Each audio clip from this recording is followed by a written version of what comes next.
Don't you hide your face now, hide your face now, mister, from me. I know those tears don't, I know those tears don't come so easily. They don't come easily. Easily, love, they don't come easily.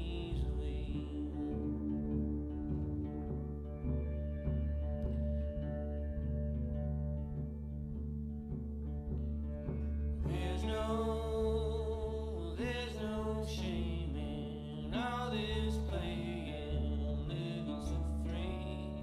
We all face struggle, we all face struggle, but now A good morning to you on this Tuesday, March 2nd. You're tuned into Real Talk. Ryan Jesperson with you. If you're listening live, if you're streaming the audio on Mixlr, if you're joining us live on YouTube, on behalf of technical producer Samuel G. Brooks and myself, a top of the morning to you. And Sam, a good morning to you. Good morning to you as well, sir. How the heck are you, sir? Sir. Look at the both of us wearing rocking vests today. I don't know if we've ever done the double vest before. I don't You think- got the three-piece on. I don't actually even own a genuine three-piece suit. Is that right? Yeah, I wish I did. You compose your three pieces based on freestanding independent vests that That's you own. correct. Yes. Okay. I stand up for the independent vest. I wonder if I would typically in your average workplace get a little bit nervous if two people at the same time were wearing vests and pressed shirts, because it would appear as though both of them would be on their way to job interviews later in the day. I suppose so. I mean, it's I guess it's a bit of the uniform in broadcasting, but I know what you mean. Well, I don't know. You've worked in a lot longer than I have. Well, there's different. You have a vast closet full of suits, and I piece together what's on my bedroom floor in the morning. So yeah, that's right. There are different broadcasting uniforms depending on where you work and what you do. They can be suits and ties, and then they can also be hoodies and backwards caps. So it just depends. There are no rules. And here on Real Talk, we've sort of like set a tone, I think, because coming out of a pandemic year, when we started this thing back in November, we've just observed our 3-month anniversary, you and I. Yeah, when we started this back in November, I think I just had some suits that just needed to be dusted off. yeah. So we kind of started wearing suits and jackets, and then, I'm walking out of the house this morning, and my wife looks at me, she's like, "What are you doing in a 3-piece suit?" She's like, it's just formal. Like, what are you doing? Why are you wearing a 3-piece suit? And I have noticed over the course of the last, few weeks of working here, a few months of working here, that like you're a fan of the casual 3-piece suit. I see a lot of times the open collar 3-piece suit. It's a good look. Yeah, I've got a lot of ties at home, but it would feel a little bit strange. Yeah. Because isn't the tone of this show every morning we show up ready to roll up our sleeves? Isn't that the whole idea? That is true. So if we had ties on, you're wearing a tie today, though. Maybe I should lose the tie. No, you're the first impression that guests get when they sign in on the Real Talkers right now this morning. Are like, are they doing a show today? Are they going to get around to anything? Or are you just going to shoot the breeze all morning? No, it's going to be vest talk all day. This morning's show. That's what the calendar says. Yeah. But you're the first impression. So when guests sign in on the Zoom, that's good that they see you. They'll be under the understanding that we take this exercise seriously, that we mean business, and then I'll jump in and then they'll start to question everything. Let's drop in. It's been a while since we've sort of dropped in on what we, candidly, colloquially, affectionately refer to as the chatterbox. It looks to me as though Scott Crosby gets bragging rights as the first to say good morning this morning, and Crazy James was right on his heels, along with Jeff and Fatima and Penny and Joanne and Michelle and Mark and Jody and Audra and Sharon and everybody else. It's amazing to have you joining us, and to everybody tuning in on the podcast later today. We so appreciate it.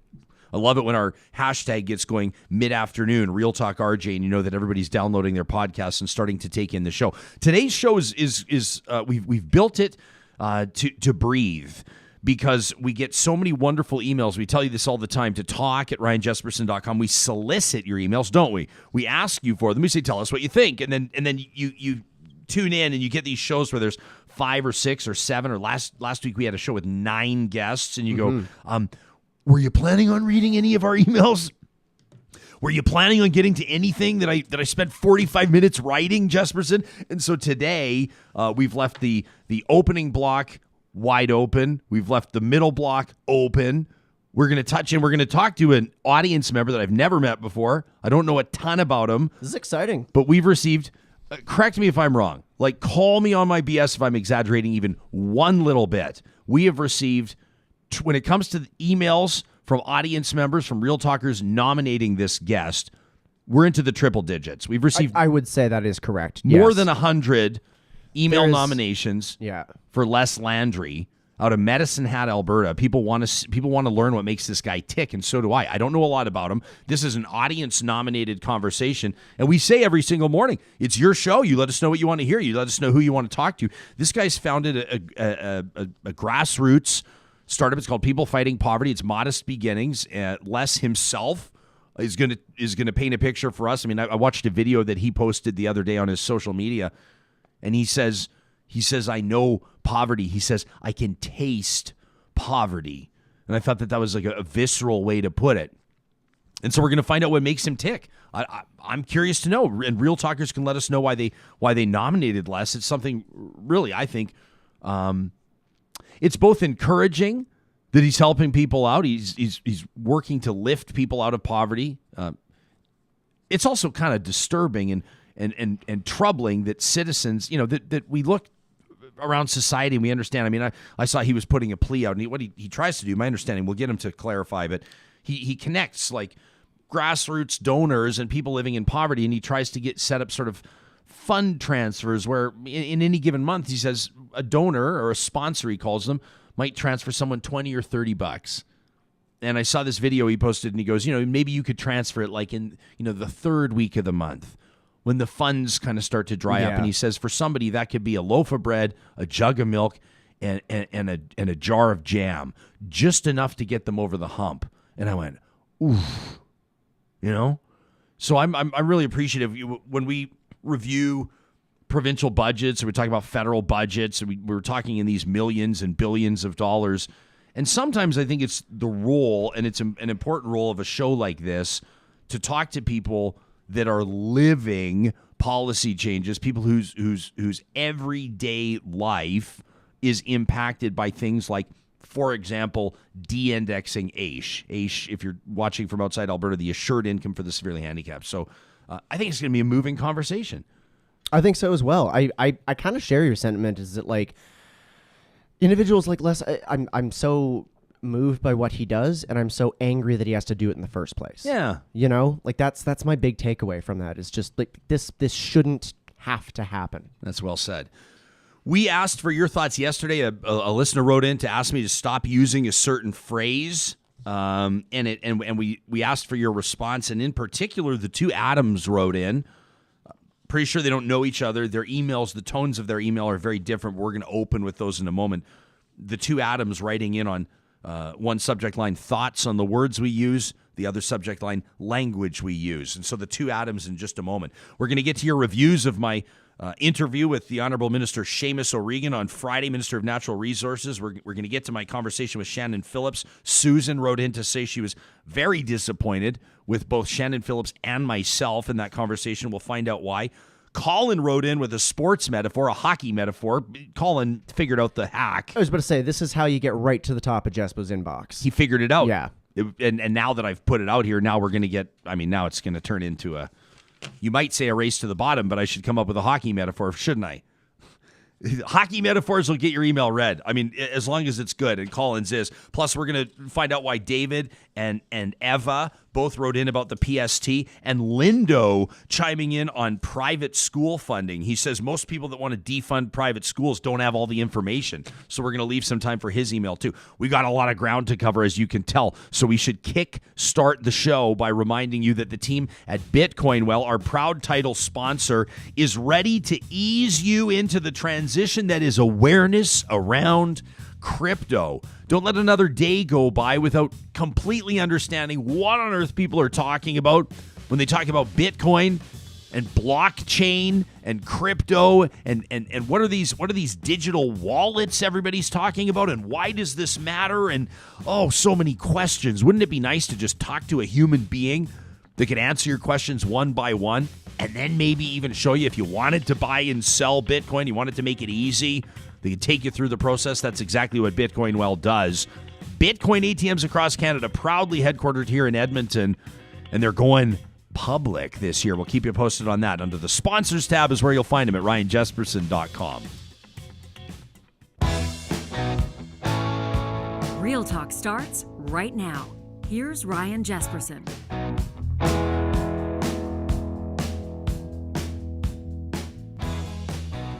See, Troy's already on it in the live chat. Troy says everybody's going to be dumping it in the corner now, Jespo. Here come the hockey metaphors. Let's get to these. Yesterday, I read an email from a listener. I'll use the phrase just to paint a picture. She said, "Hey, Ryan," she says, "I know you don't mean any harm, but when you talk about, people spazzing out," she says it's like actually like kind of a really disappointing phrase for you to use. She said, maybe check your language, come to a better understanding. And we explored it a little bit. Sam and I talked it out. We got to some of the comments on the live chat here, and some of you continued to chime in through the day, which we totally appreciate.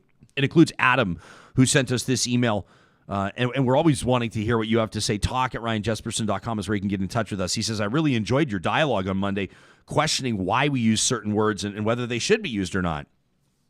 And it got me thinking about why we're even having these conversations more nowadays, it seems, because, while some might say it's sort of like a snowflake or a politically correct, like a PC mentality, Adam says, I think the issue is more about considering the scope of communities that we now interact with.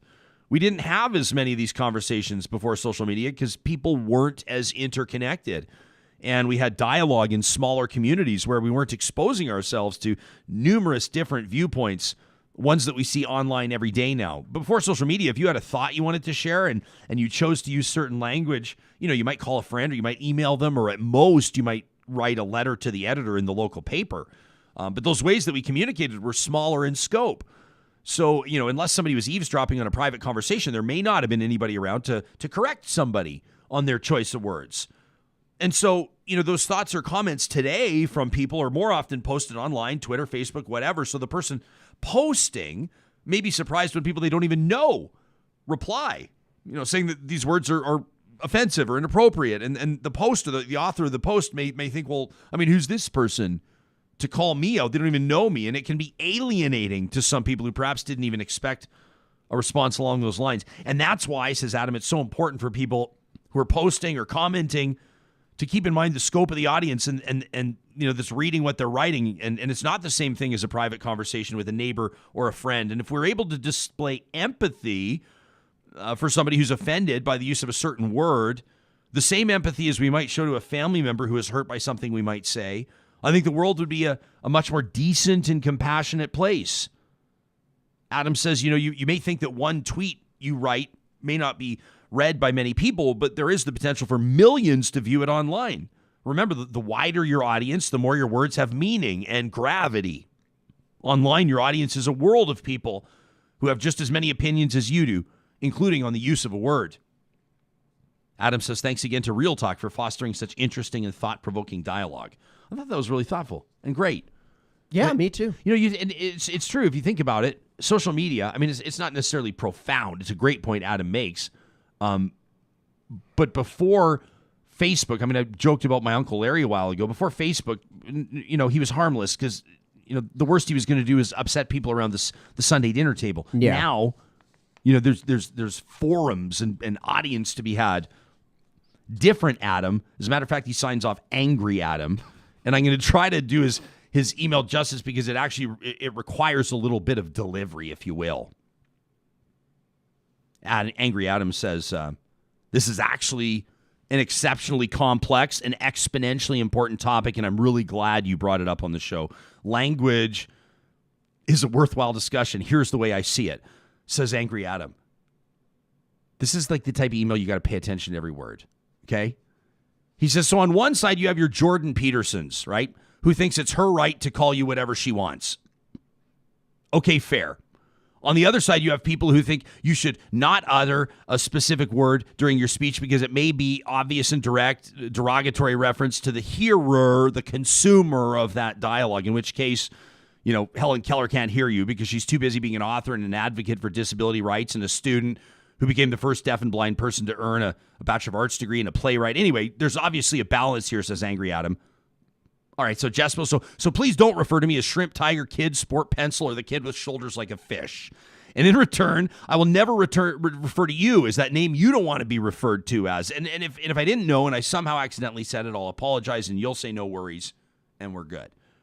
Now, that said, I completely endorse and declare you, Jespo, full consent and license to refer to me publicly as any one of the following: Angry Adam, Up and Adam, he, she, them, lily-livered, bow-legged varmint, ornery, fur-bearing rebel, doggone, egg-dick, galoot, long-eared, carrot-chewing, coyote, no-good, bushwhacking, barracuda, barnacle-bitten swab, muley-headed maverick, great horny toad, landlubber, and, of course, the guy who was holding my beer. Now, not everybody wants to be called such names. Generally, people like to be called by their own name unless being served. But I think it's reasonable for us to care about how others would like to be referred to as, even while going to great lengths to pronounce the names and the surnames of others, no matter the phonetical impairment. Why? Because it shows and proves a great deal of respect for the others in the conversation. I will never refer to you as whatever it is I feel like referring to you as, because that would be daft and disrespectful. I'll ask, as I would hope you would do the same for me. He says, unless, of course, I've not granted permission. And then he says, Raisin Bran, 2 scoops. I don't know what that means, but he fits it in. Angry Adam says, now that does not mean nor that there's a universal set of rules. In fact, you can say whatever the hell you want to say and to whomever you want to say it to.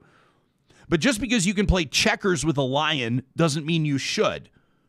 Respect whoever it is you're speaking with, no matter how many pink 50s they keep happening to reproduce. If they respect you the same, then say what's on your mind. And again, just don't be an a-hole and refer to people in derogatory fashion. Now, from time to time, you may accidentally say something weird or hyperbolic, but there's no rule that permits you from doing so. As long as you are being genuine and honorable in your conversation and you're not consciously referring to somebody personally in malice, there's no need to worry.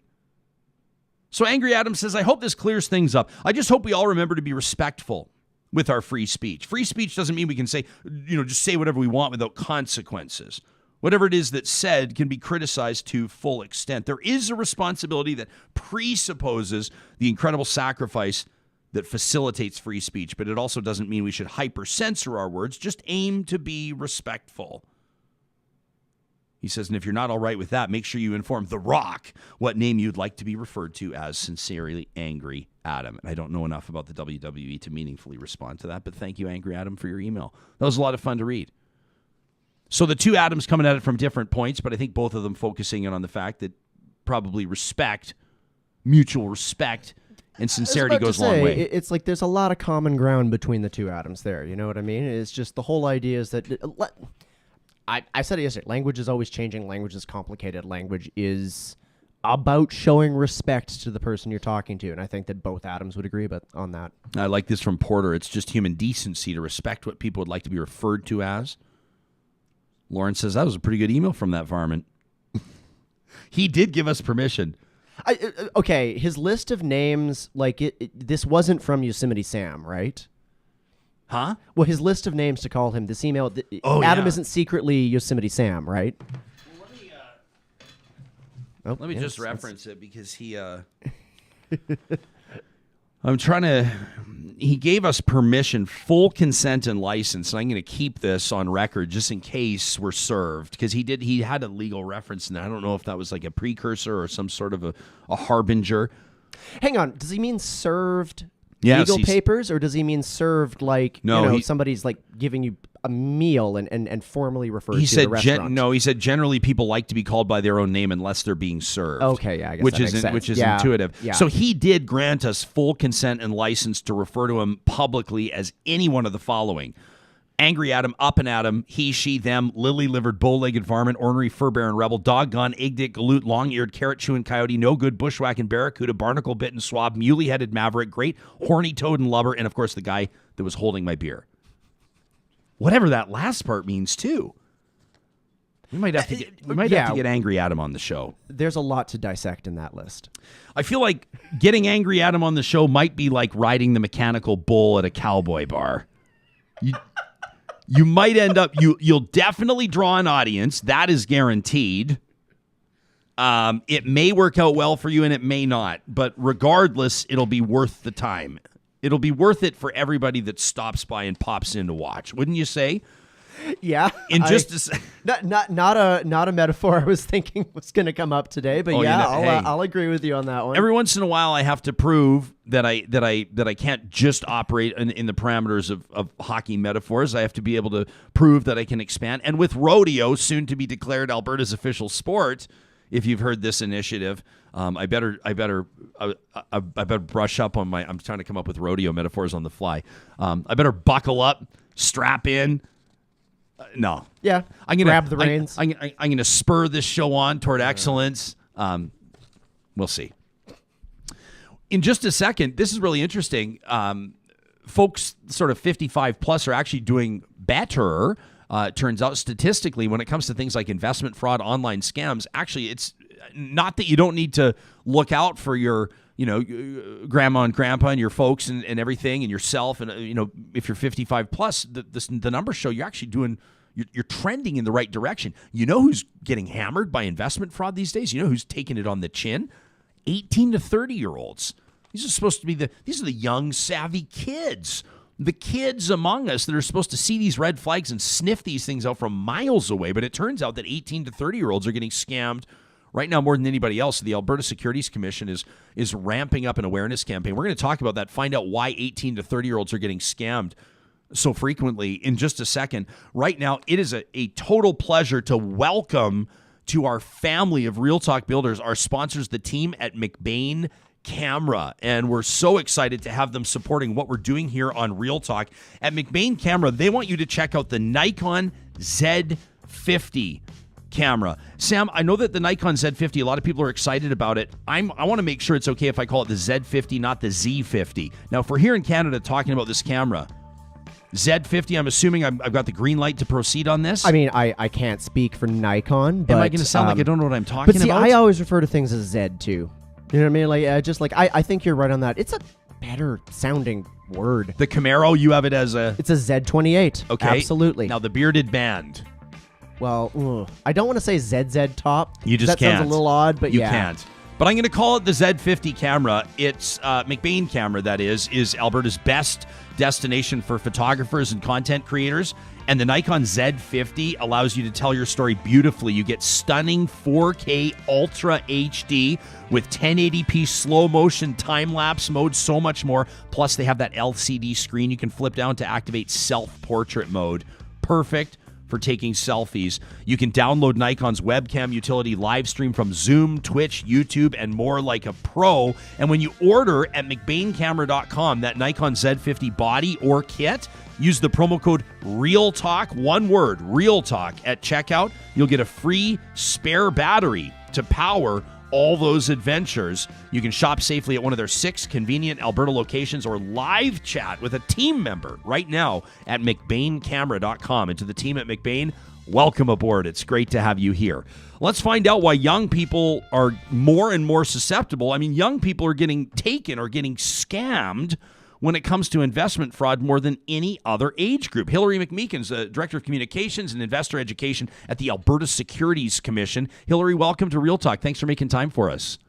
Thanks so much for having me. It's a pleasure to be here. Yeah, well, when we have the Alberta Securities Commission chiming in, we know it's serious business, and it's because people are getting taken for their cash. But Hilary, there's a bit of, I guess there's a good news side to this story, which is that it looks like trend-wise, it's not necessarily the seniors that are getting taken here. As a matter of fact, older age groups are doing a little bit better than in past when it comes to online savviness, awareness. Am I reading these numbers correctly? Absolutely. I mean, I certainly don't want to say that everybody needs to be cautious, but what we're noticing is exactly like you're saying, there's an increase in those between the ages of 18 and 30 that are getting approached with these fraudulent scams. And we know that they're spending more time online, they're researching more, they're getting more involved, which is fabulous. Because investing is can be a healthy part of our financial future. But it's also something that there's steps, and not everybody has learned that between the ages of 18 and 30. And that's why our campaign is really focused on providing them with some really important information and the key steps that they should take to invest wisely. So it's the young, I mean, I'm calling them the kids somewhat glib fashion. I remember it wasn't too long ago I was 30 years old, but the 18 to 30-year-olds are really targeted. And as a matter of fact, the numbers are kind of troubling. Young people who you might think might be most savvy, might see these red flags from a mile away, are getting taken. What's going on? Yeah, no, exactly. Our numbers, and we did the study through the CSA in 2020, and we learned that 18 to 30-year-olds in Alberta, 23% of them had said that they had likely been approached with a potentially fraudulent scam. And at the same time, 45% of them believed that they'd seen advertising related to investment opportunities on their social media channels. So they're absolutely, and because they're so active and they're getting more active, and because many people, I mean, scam artists are smart, right? They pay attention to when we're vulnerable, and they pay attention to what's happening in the marketplace. And they know that unemployment is high right now in Alberta, and they know that people are looking for work and looking for opportunities to make money, and they prey upon that, unfortunately. And that's why we want to get out there with information and reach them where they're at on the social media channels where we know they like to go for information, for connecting with others, those kinds of things. So yeah, you're right. We've got an interesting comment here from I Said Straya, who's watching live right now on YouTube, and says it may not be that young people are not savvy. It may be that they're more desperate. Are they onto something?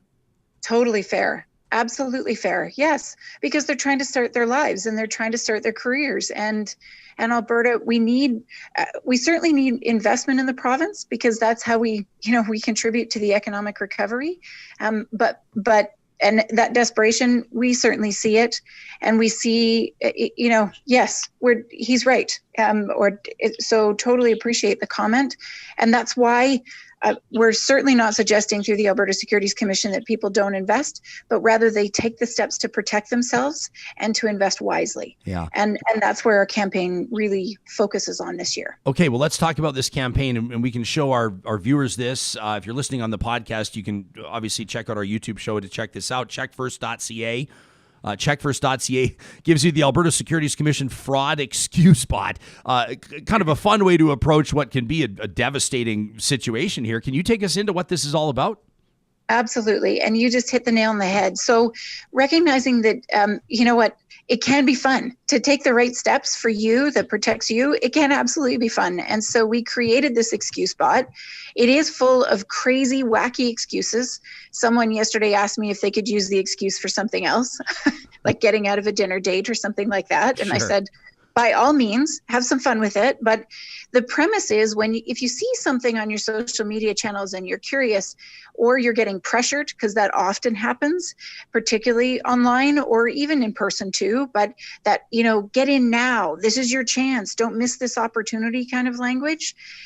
Tap the information that you're hearing about into the excuse bot. It'll serve you up an excuse that you can use to push back and say, hang on, I'm tapping the brakes.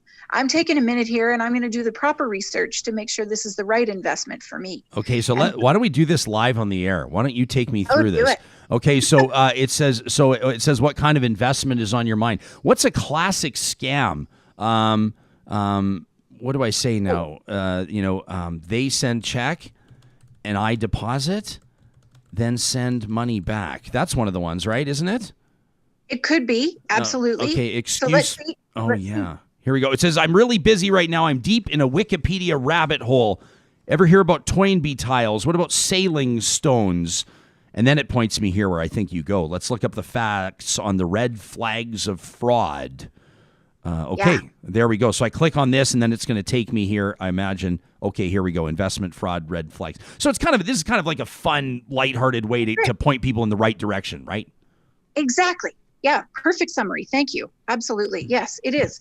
And checkfirst.ca is built to provide all those sort of the key red flags to be aware of, steps that you can take, things to consider, whether you're beginning investing or you've been doing it for years and years. Either way, that's what Check First is really designed to do, is to provide free, unbiased resources to anybody considering investing, so that they take the right steps and they make the right decisions for them. Hilary, I want to be clear. Sorry, I stepped on your toes there. I want to be. I'm not. When I'm asking you this question, I'm not calling certain things scams, or I'm not implying anything. I just want to ask, generally speaking. You referenced earlier, and I don't want to breeze by your comment. You said something about like developments in the news or things happening in the news, and I mean, one of the things we can't ignore. And again, here's what I'm saying. I'm not calling it a scam. But like the subreddit, the GameStop story, the Robinhood trading I mean, that whole thing, which is, I mean, when I say the whole thing, I mean, there are about 1,000 angles from which we could approach this. Did that whole thing about people's understanding about how Redditors could like bring down hedge funds, did that do a disservice to the work you're doing, or does that complicate matters, or is it totally unrelated? I wouldn't say it's unrelated, and it's not. Here's what I would say. It was the perfect example, and the fact that it made it to mainstream media, right? Because normally these kinds of topics are discussed within business media, and not everybody follows business media, really. But this made it to mainstream media, which tells us that there's an opportunity here. So it actually tells us that we're on the right track, that we need to provide this information. Because what my takeaway from all of that is, online chat rooms, they play a role. They've been around for some time. It's not because of the pandemic. They've existed for some time, but they're not always accurate. And so while you might pay attention to those chat rooms, you should also be doing the research yourself on the company specifically, looking into their disclosure. What are they telling investors? Are they following their business plan, right? All of those kinds of steps, like as in picking up the phone and calling the investor office from the company you're interested in, reaching out to them, reading what they've got on their website. Those are the steps that you should be taking, whether or not you pay attention to online chat rooms.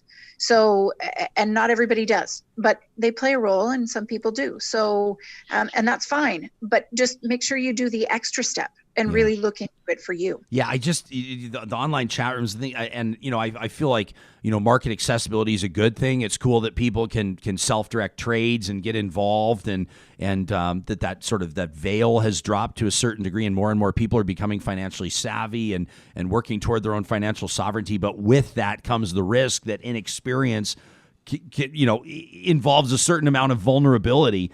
You hear these horror stories. I mean, the title sponsor of our show, Bitcoin Well, helps people with crypto and understand, make sure they do it in a safe way. I mean, we've heard nightmare stories. I know a guy personally that was scammed for tens of thousands of dollars in a crypto deal that just proved to not be legit. And I mean, you just feel for these people. This is real money. These are people saving. These are people's nest eggs. I mean, I'm stating the obvious, but it seems to me now that there are more traps that you could step into than ever before. Mm-hmm. And it's coming at you faster. Yeah. Because it's coming at you all the time through online sources. And I mean, we're seeing a huge increase in advertising and activity on, channels like TikTok, right? TikTok and Instagram. And that's why we're trying to go there and give the information there on those channels, so that people absolutely, they see it, but they also know another place to go to get unbiased information. Yeah. Is your job ever changing? Hey? It's moving fast. Like, yes. you have to all of a sudden be savvy with things that, I mean, geez, yes. I signed up for TikTok. That's as far as I got. I haven't posted anything yet, but you've got to figure that out now, and you've got to figure it out well. Right. Like, you can't just dip your toes in. You got to be able to sniff out the nefarious stuff. That's right. That's right. And same thing with our enforcement team, right? So our education and our enforcement team work so closely together because they're noticing things. And this actually brings me to a really important message. If people are seeing something that makes their toes curl, like they're not sure, by all means, reach out to us. Go through checkfirst.ca. Tell us what you're seeing, because if we haven't seen it yet, then we can't jump on it. But if we see it, then we can jump on it and we can try to disrupt it. Yeah. That's a great point.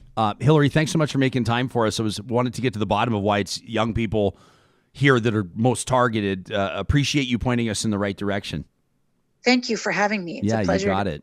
You got it. That's Hilary McMeekin from the Alberta Securities Commission. It's an interesting story. Checkfirst.ca, and you can check out, if you want to go directly to the screen you saw with us, checkfirst.ca/take some time.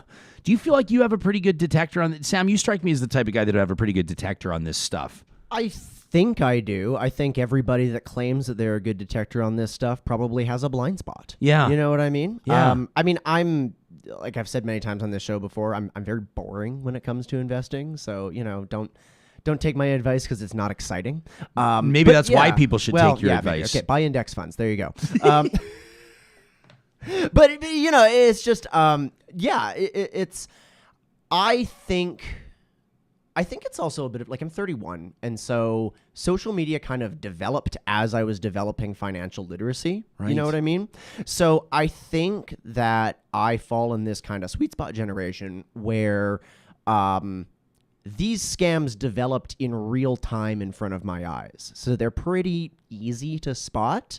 But I'm also not, an 18-year-old on TikTok or a 15-year-old on TikTok who gets served these ads. So, like, you know what I mean? It's like I don't know what the latest thing is and how they're being susceptible to it and whatnot. I think that when things kind of drift across my desk in my life, I can spot them, but I don't know what all's out there. Some random guy says, I've got another webinar today, so I'll see you guys later.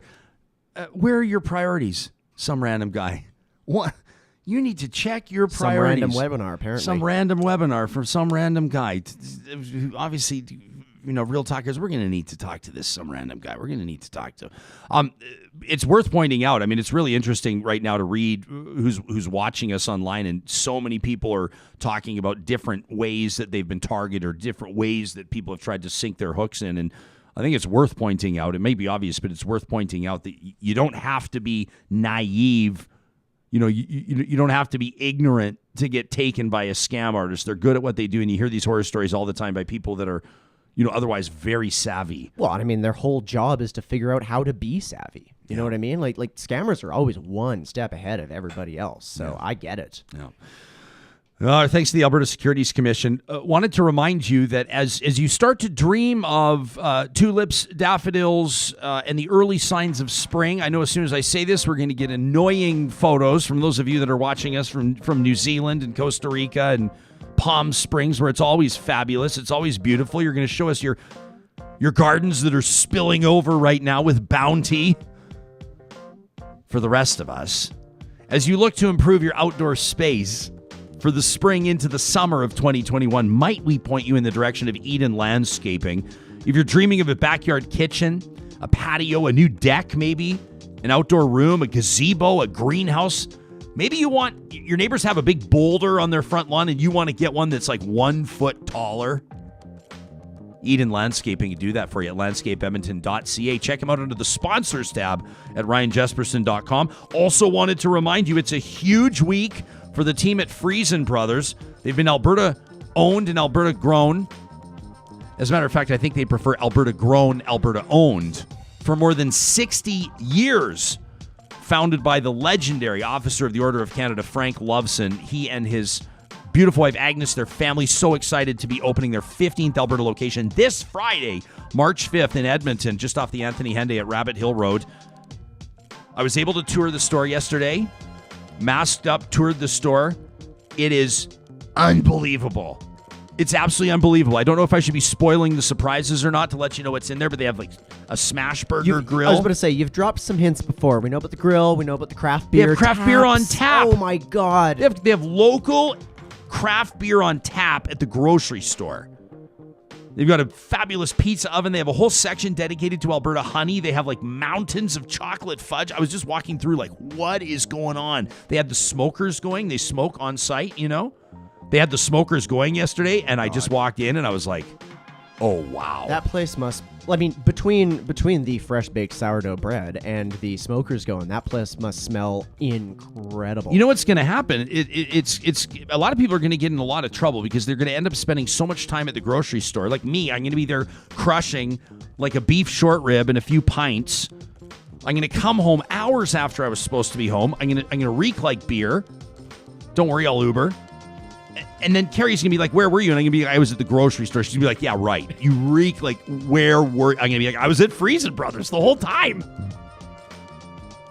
Make sure you check in and check out Friesen Brothers opening up March 5th. That's this Friday. All right, we want to get to more emails, but right now, Sam, out of the gates, why don't we take a look at what's going on right now? We'll take a look at today's news headlines on this Tuesday morning.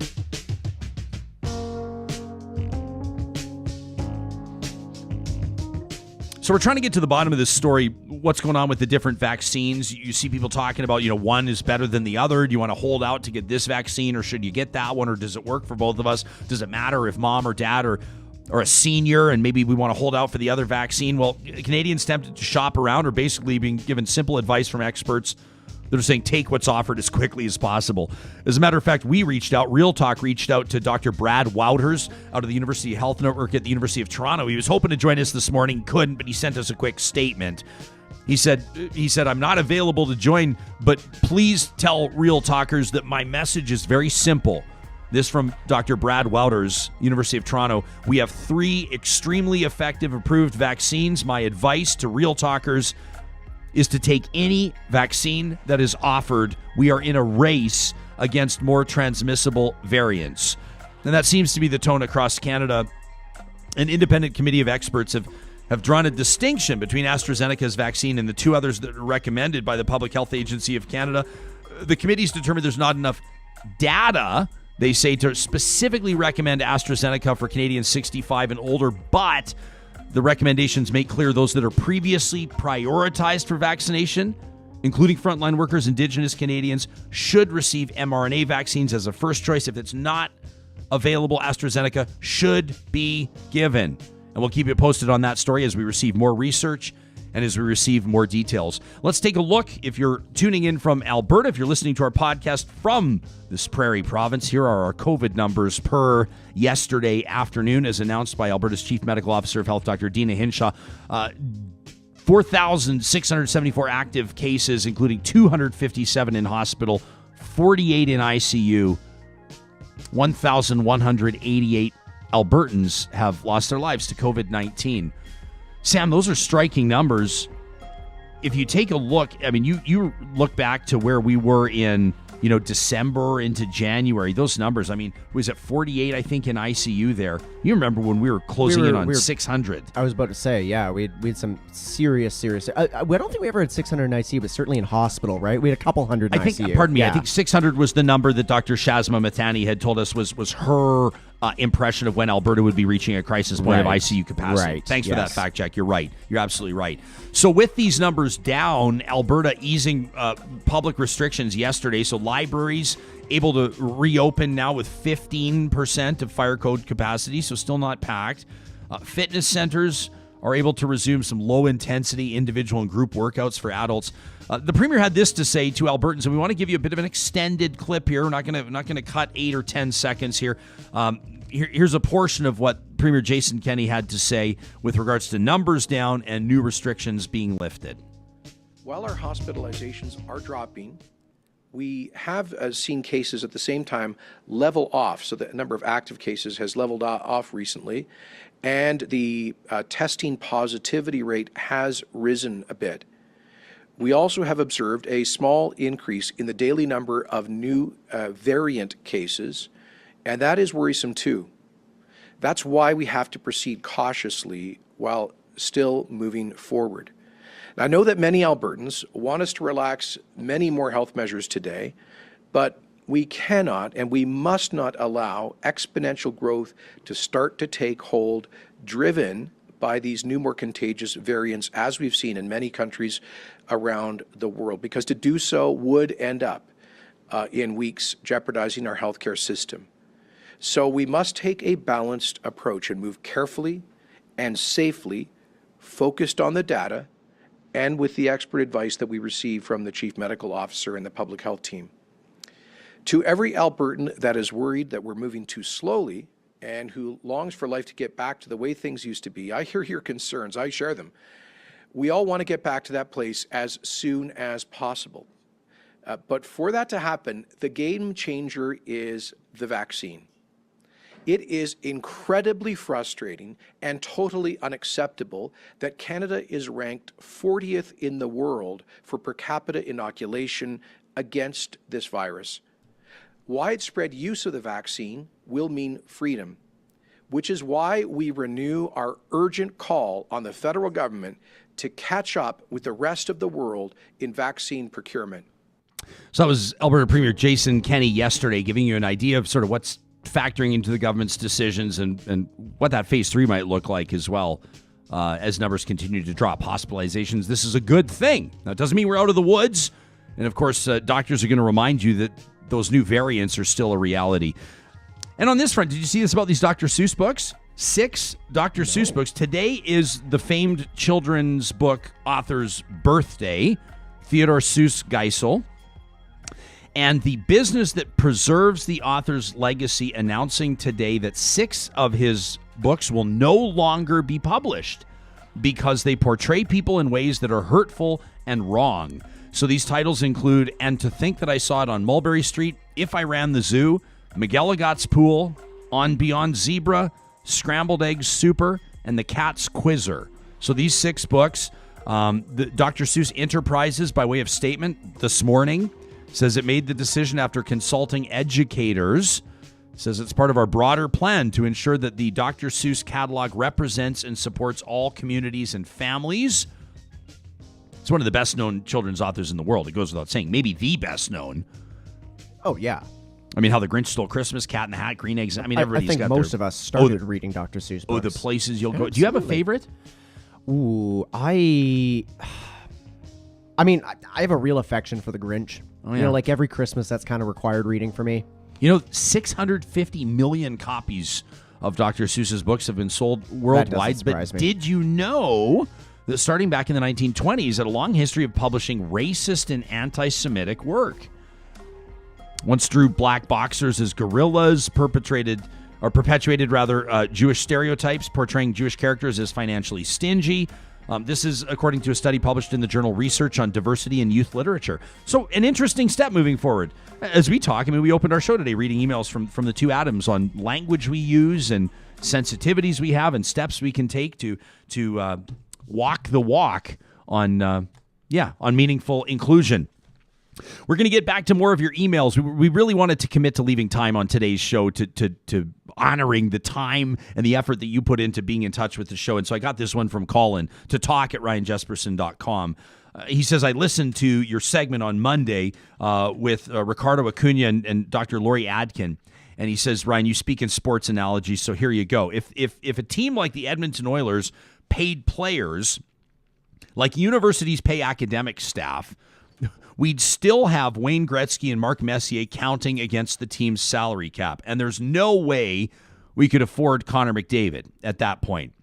We have no salary cap, so to speak, on tenured track salary at the University of Alberta or at any Alberta university for that matter. Students are the only ones who pay for the yearly increases, since tuition would traditionally go up by the university's own price index, known as the API, whereas the Alberta grant would not. He says, I know that Mr. Acuna talked about how it shouldn't be an us versus them scenario.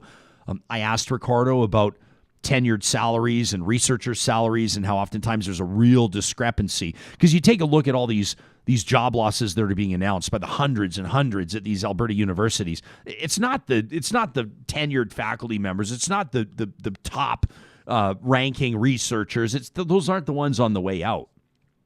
Right, it's the janitors and the session lecturers, and you can tell by my hesitance in delivering assertive fact that it's been a while since I've walked a university campus. But we heard from so many of you yesterday, mostly on Twitter, the Real Talk RJ hashtag. We heard from a ton of you that were saying it's not these tenured professors that are getting canned; it's a lot of people at the earlier stages of their career. So Colin says that whole thing, Ricardo, it says to some extent I agree. It shouldn't be an us versus them scenario. Ricardo said to me, Ryan, the last thing you want, because some people are being dragged down, you don't want to sort of trend toward trying to drag everybody down. He said what you might expect he would say in his position. You can watch the interview by subscribing to our podcast.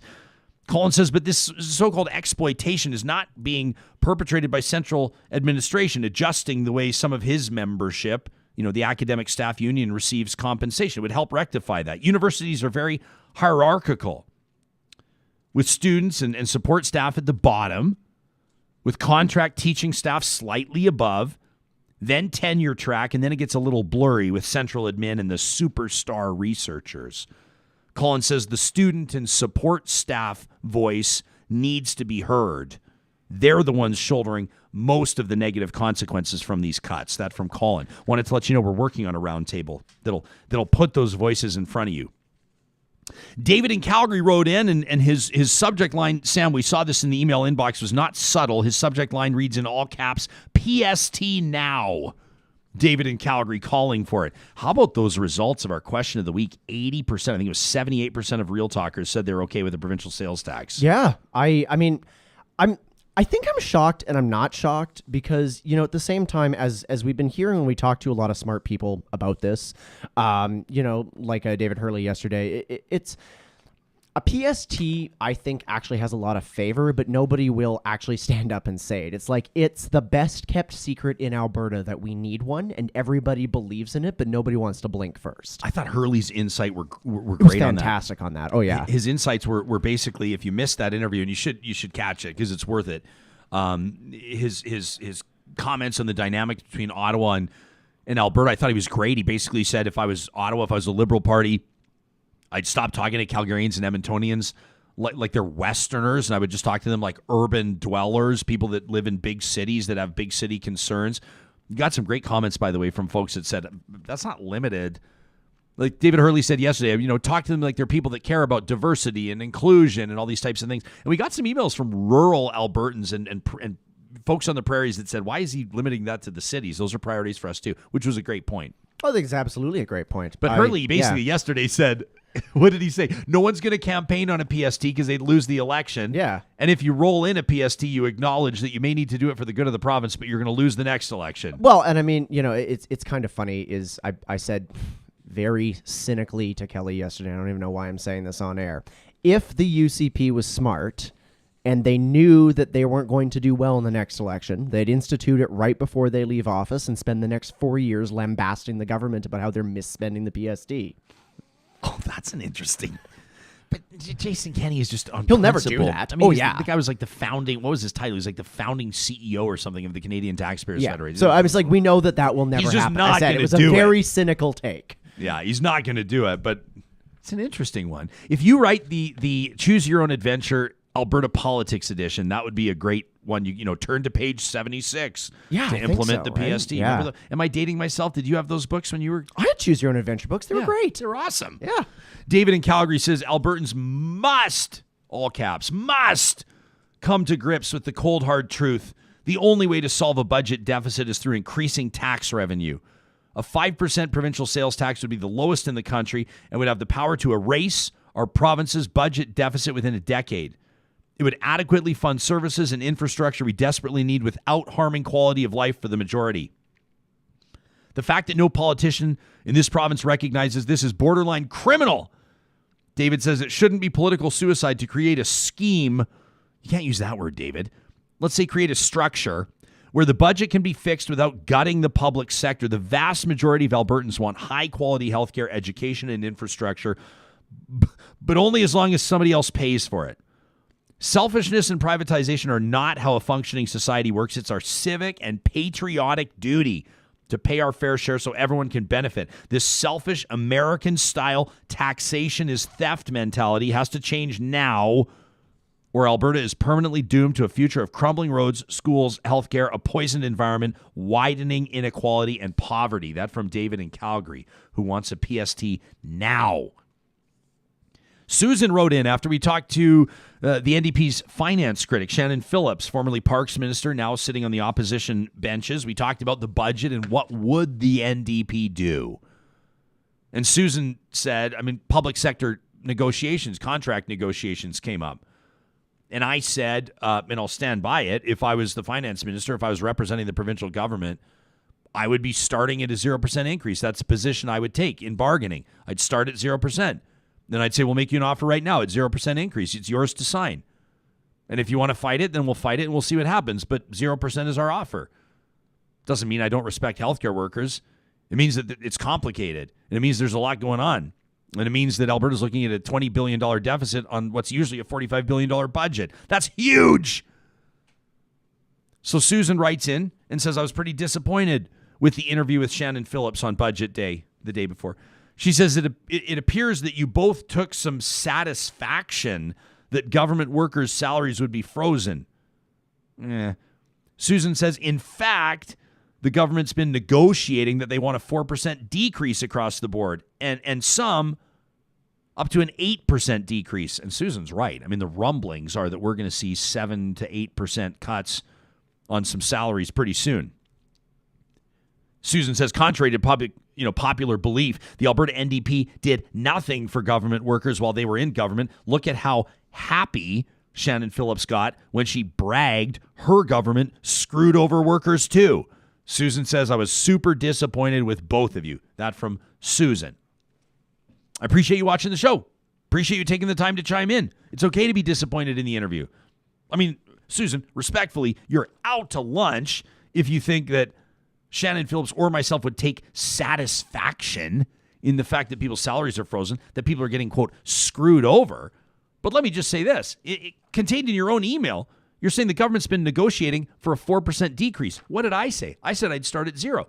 0% increase is better than 4% decrease. And nobody else is getting raises right now. Who's getting raises right now? I mean, maybe some people, maybe the odd person. Yeah, have you had these conversations? I've had the odd conversation with somebody. You know, you catch up with someone on like Zoom or something, and you say, how have you been holding up this year? And the odd time you run into someone and they kind of look around, you know, like, and they kind of and they're like, the year's actually been amazing for us.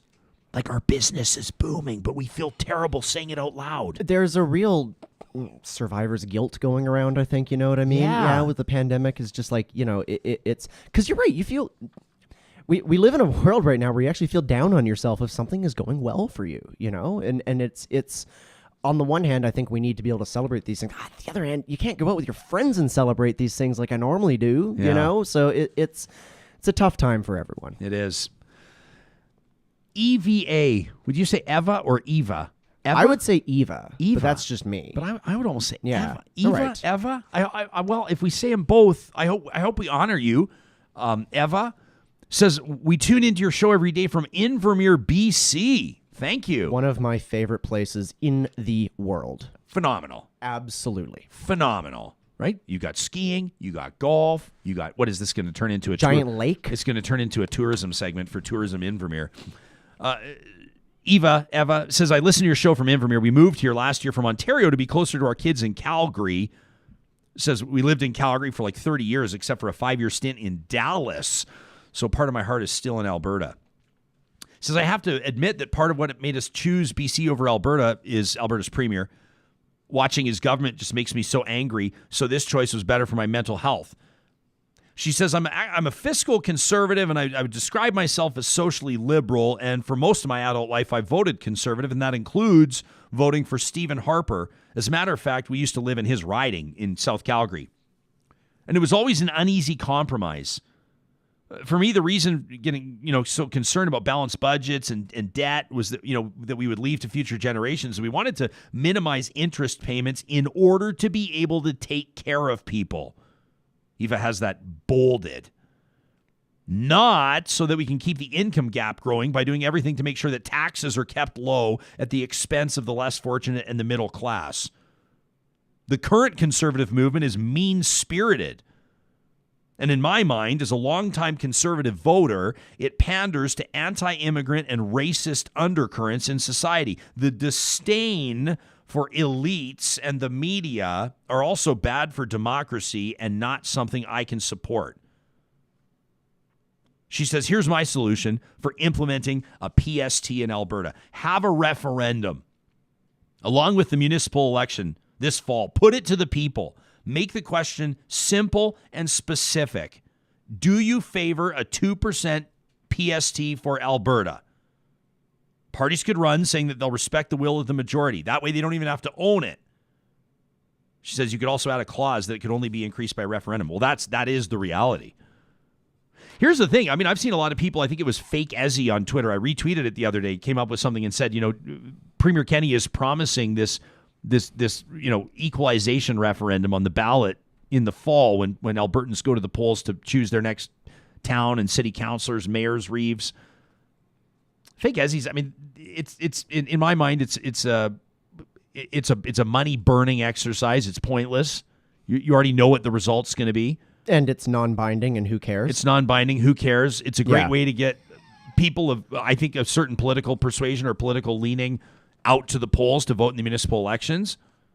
Probably not an accident. But fake ESI said something along the lines of, why don't you get rid of this ridiculous equalization referendum? Why don't you do a meaningful one? Why don't you put a referendum to the people in October of 2021 in Alberta asking about a PST? I think it'll be interesting to see. If you get it back and 7% of Albertans say, yeah, we're cool with it, then you have a mandate. You have a mandate to take it and to throw it out, to say, listen, we put our money where our mouths are. We asked the people said hell no. But if 55% of Albertans or if 70% of Albertans say, I think we should do it, well, then there you go. You've got your green light. Oh, yeah. I would agree that, I mean, certainly if we're going to have a referendum on anything, this is a more useful exercise than having one on equalization, like that, like full stop. Absolutely. I first of all, I suspect that there is widespread support for it, but as we kind of touched on before too, it's like this is a road Jason Kenney will never go down. So it's because the thing about implementing a PST is you're not fighting Ottawa. His MO is, I have to fight the feds. You're not doing anything to fight the feds, fixing your own taxation problem. Yeah, there's a lot going on. I mean, Alberta collecting its own income tax, Alberta pension, Alberta police. There are a lot of things going on right now that nobody campaigned on. Keith wrote in. I love this. Keith CC'd us on a letter to the Honorable Seamus O'Regan. We took it like a letter to us. It was after my interview with the Minister of Natural Resources on Friday. Keith says, Minister, I saw your interview on Real Talk this morning, and quite frankly, I was pleasantly surprised to hear a number of things you said. You gave a broader and more complete understanding of what's happening in the fossil fuel industry and energy beyond the sound bites that, sadly, I have taken for granted as being true. You bluntly stated your position and what you're committed to, and I like that. I learned a lot, and it certainly is changing my thinking about what's happening right now in Canada. I would encourage you, Minister, to endeavor to make the information you gave on Real Talk more widely known, especially in the Western provinces. Thank you for your candor and forthrightness in speaking with Jesperson on Friday. Much appreciated. That from Keith out of Calgary. Keith, thanks for that. Thanks for tuning in. I appreciate that. I thought that was a great interview. And if you missed it, I encourage you to check it out either by downloading the podcast or watching it on YouTube. Seamus O'Regan painted a very different picture than what we get from our provincial government on what that relationship, what that cooperative relationship looks like. It sounds to me, he and the Energy Minister, Sonia Savage, are talking all the time. Well, and I think that I think it's a useful exercise for everybody to kind of understand that little bit of truth. Like, governments that don't like each other have to work together, and they always find a way to do it. And I still think that we have a lot of dysfunction in this province right now, but I think my favorite thing about the minister, like Minister O'Regan's interview, is just he was very candid. He was very, like, it wasn't canned talking points the whole time. It didn't feel like it. Yeah, it's like, and I mean, he definitely towed a lot of the government's line, and that's what you expect him to do as the natural resources minister. But at the same time, he gave it to us straight, and it felt like talking to a real person. Yeah, it did. Is our okay? We're going to welcome in just a moment a guest to the show that I've never met. I've never talked to him before. This is like overwhelming audience nomination time. That's what this interview is going to be. But before we get to Les Landry, I want to remind you that the team at St. Albert and Sherwood Dodge, builders here with us at Real Talk, have one of the largest inventories of Ram trucks in the entire province. And right now, they're offering 0% financing up to 96 months or discounts up to $17,500. Their websites have all the details. And of course, because I'm a Jeep guy and we're a Jeep family, I've been talking to you about their Jeep lineup. 2021's a huge year. First of all, the 7-passenger Grand Cherokee, bang for buck, that's the truck. Ooh. There you go. Billboard. Bang for buck, that's the truck. They're not paying us enough for billboard ideas. That's right. We'll send them an extra invoice. Okay, we can send good. them an extra. I'm sure they'll pay it. I mean, And then, of course, this Grand Wagoneer, Jeep's bringing it back. This is the luxury SUV that everybody's talking about this year. Forget about the Navigator and the Escalade and all. The Grand Wagoneer is the truck that everybody's talking about in the Jeep lineup, and you won't find a better selection than you will find at Sherwood and St. Albert Dodge. Also, a big shout out to the team at Local Waste. They do more than just sponsor Trash Talk each and every Friday, which is a cathartic exercise for all of us as you blow off a little steam by way of quick and punchy emails to us by following the Talk to Us link at ryanjesperson.com. Local Waste also, with more than 25 years of experience, locally owned and operated, taking on faceless multinational garbage corporations and doing it the right way by building real relationships in the communities they serve. They love to talk trash. You can give them a call. They want to fight for your business at localwaste.ca or 780-242-9746. Ask for Chris McKell or Lauren at Local Waste. All right. As mentioned, we have received more than 100 emails from people who have been impressed by or impacted by the work that our next guest is doing. Out of humble circumstance, Les Landry has founded a group, People Fighting Poverty, and it's obviously gaining traction. It's a real pleasure, as nominated by Real Talkers, to welcome Les Landry to the show. Thanks for making time for us this morning, and welcome to Real Talk. Thanks for having me, Ryan. You can hear me okay? I can hear you loud and clear, Les. I think you already get you get 2 points out of the gates as one of the guests that joins us not on mute. So job well done. We're off to a great start. Les, I want to pick your brain. I want to get to know you a little bit. I want to find out what this People Fighting Poverty is all about. I'm saying this is a compliment. You're just a guy. You're an average citizen that all of a sudden started up a movement, and now you're help. My understanding is that you're endeavoring to help people, across the country, and even sometimes outside Canada. What's the deal?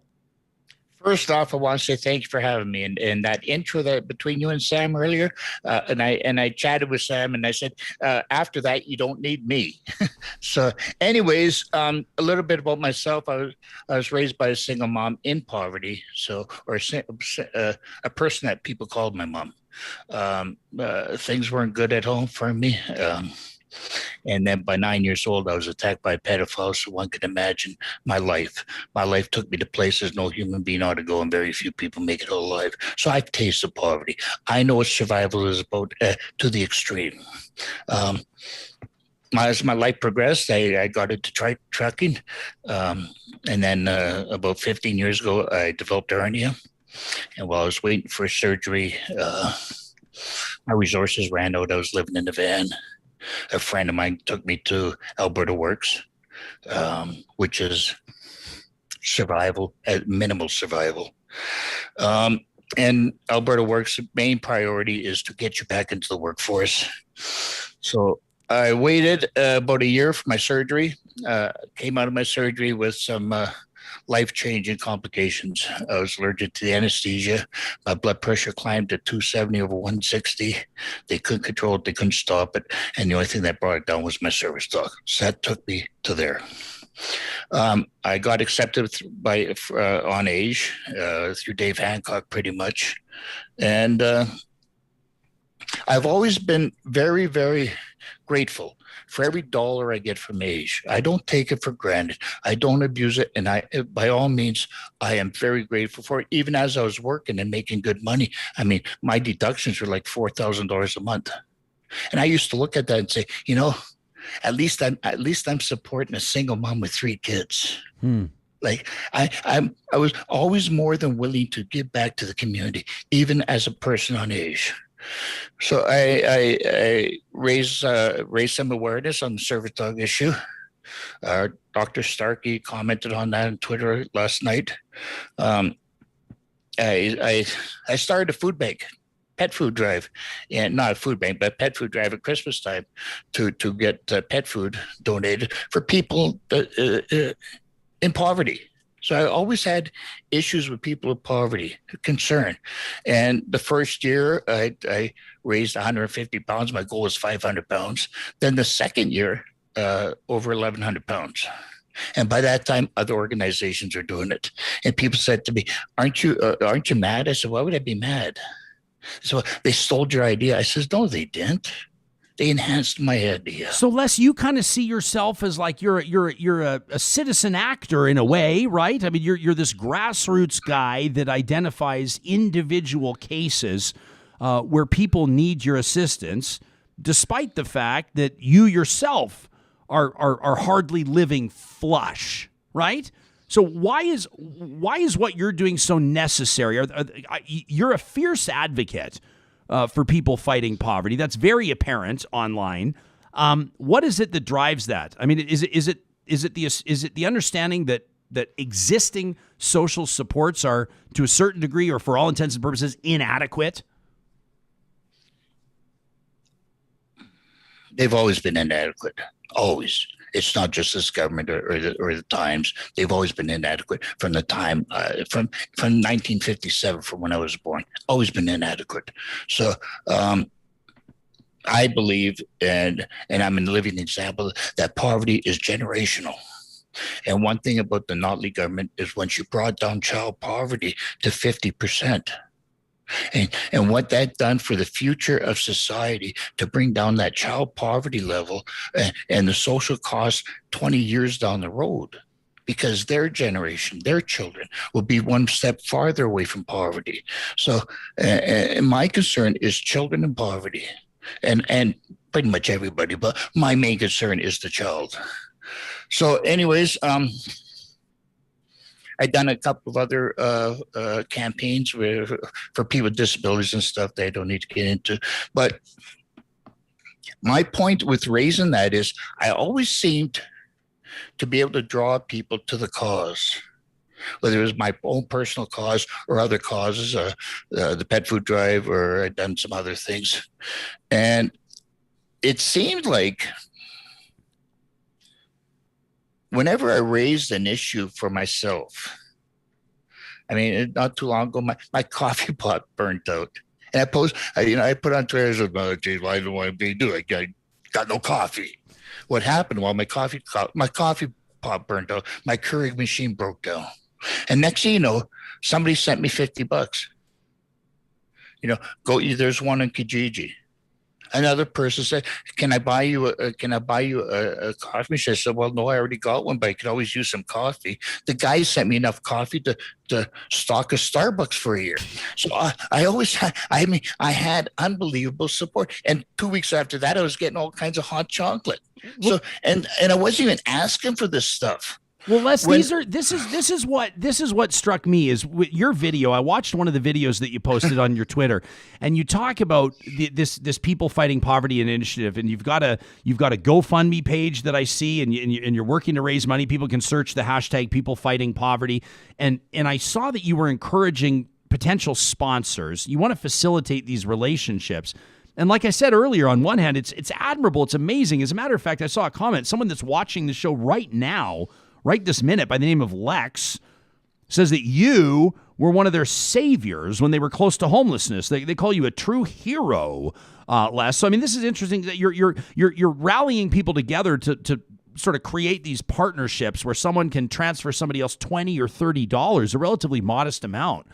But when Sam and I were talking about it, you paint this picture and you say that $20 might be a loaf of bread and a jug of milk and a jar of jam for somebody to just get them over the hump. You're not at the legislature talking about indexing and high-level funding and programs. You're like in the trenches, right?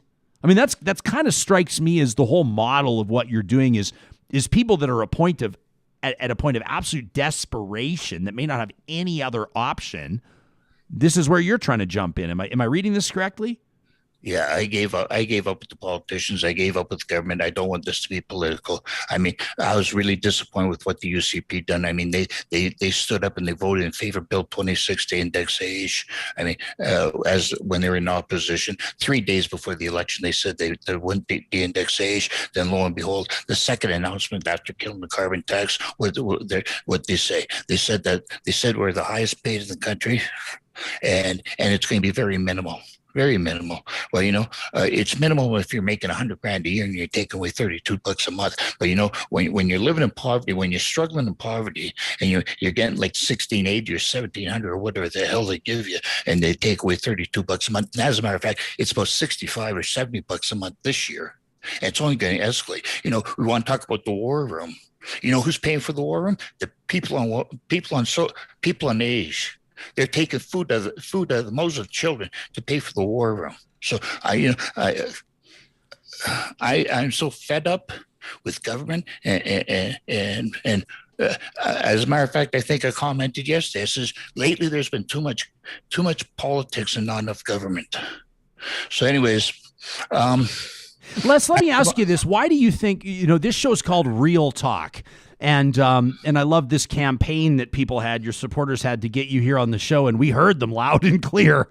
These emails we were receiving, and people, because we're about, we want to hold politicians accountable. I mean, these all sound like taglines, don't they? This is what you hear during the ratings when the TV stations are fighting with each other for the most viewers, and they say, we're the ones holding the politicians accountable.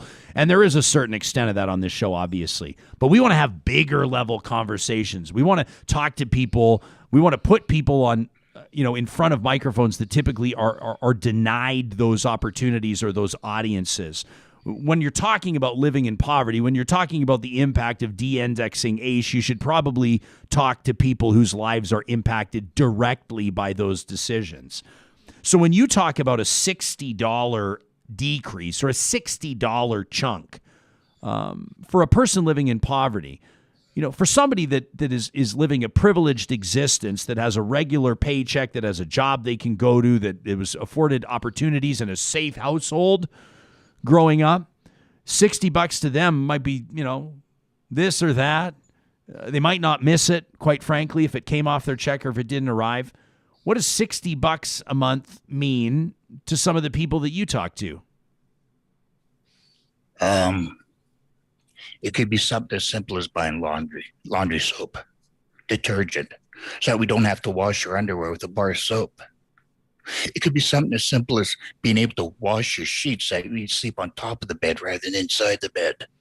It could be, as a matter of fact, I was operating the program started for about 2 weeks, and I got a message from a woman, and like, if you could see the tears in a message on a chat, and I mean, this woman, she thanked me. She thanked me because she could finally give her children a glass of milk. A glass of milk. So when you see things like that, people have no idea how bad it is out here. The second year, $60 a month or $65 or whatever it works out to, by the fourth year comes, we'd be losing about $140 a month. Inflation stops for nobody. So when they done the date change on the age issue dates for reasons that I think everybody knows by now, to fudge the books, no other reason. But when they changed the age dates, I mean, I took all my bills, all my payments and stuff, and I put them in order. I mean, they give us notice, and I didn't even think about my rent because my rent goes directly from age to the landlord. And I was dinged with a $50 payment, late payment. Right. And I went to them. And I do have a rent subsidy, so my portion of the rent was not the total amount. So I went to the property manager and I said, "Listen, the only way I can get out of it, there is a way I can get out of this." And what I says, first off, please waive the $50, and what I'll do is I'll pay a rent deposit. So I pay my rent a month in advance, my portion of the rent. And then when you get the money from age, my deposit just go back into holding, and they agreed to it, or else I was looking at $600 a year in penalties. So then I went to age, and I said, "Listen, this is a rent deposit through no fault of my own." And there was some discussion back and forth, and it wasn't good.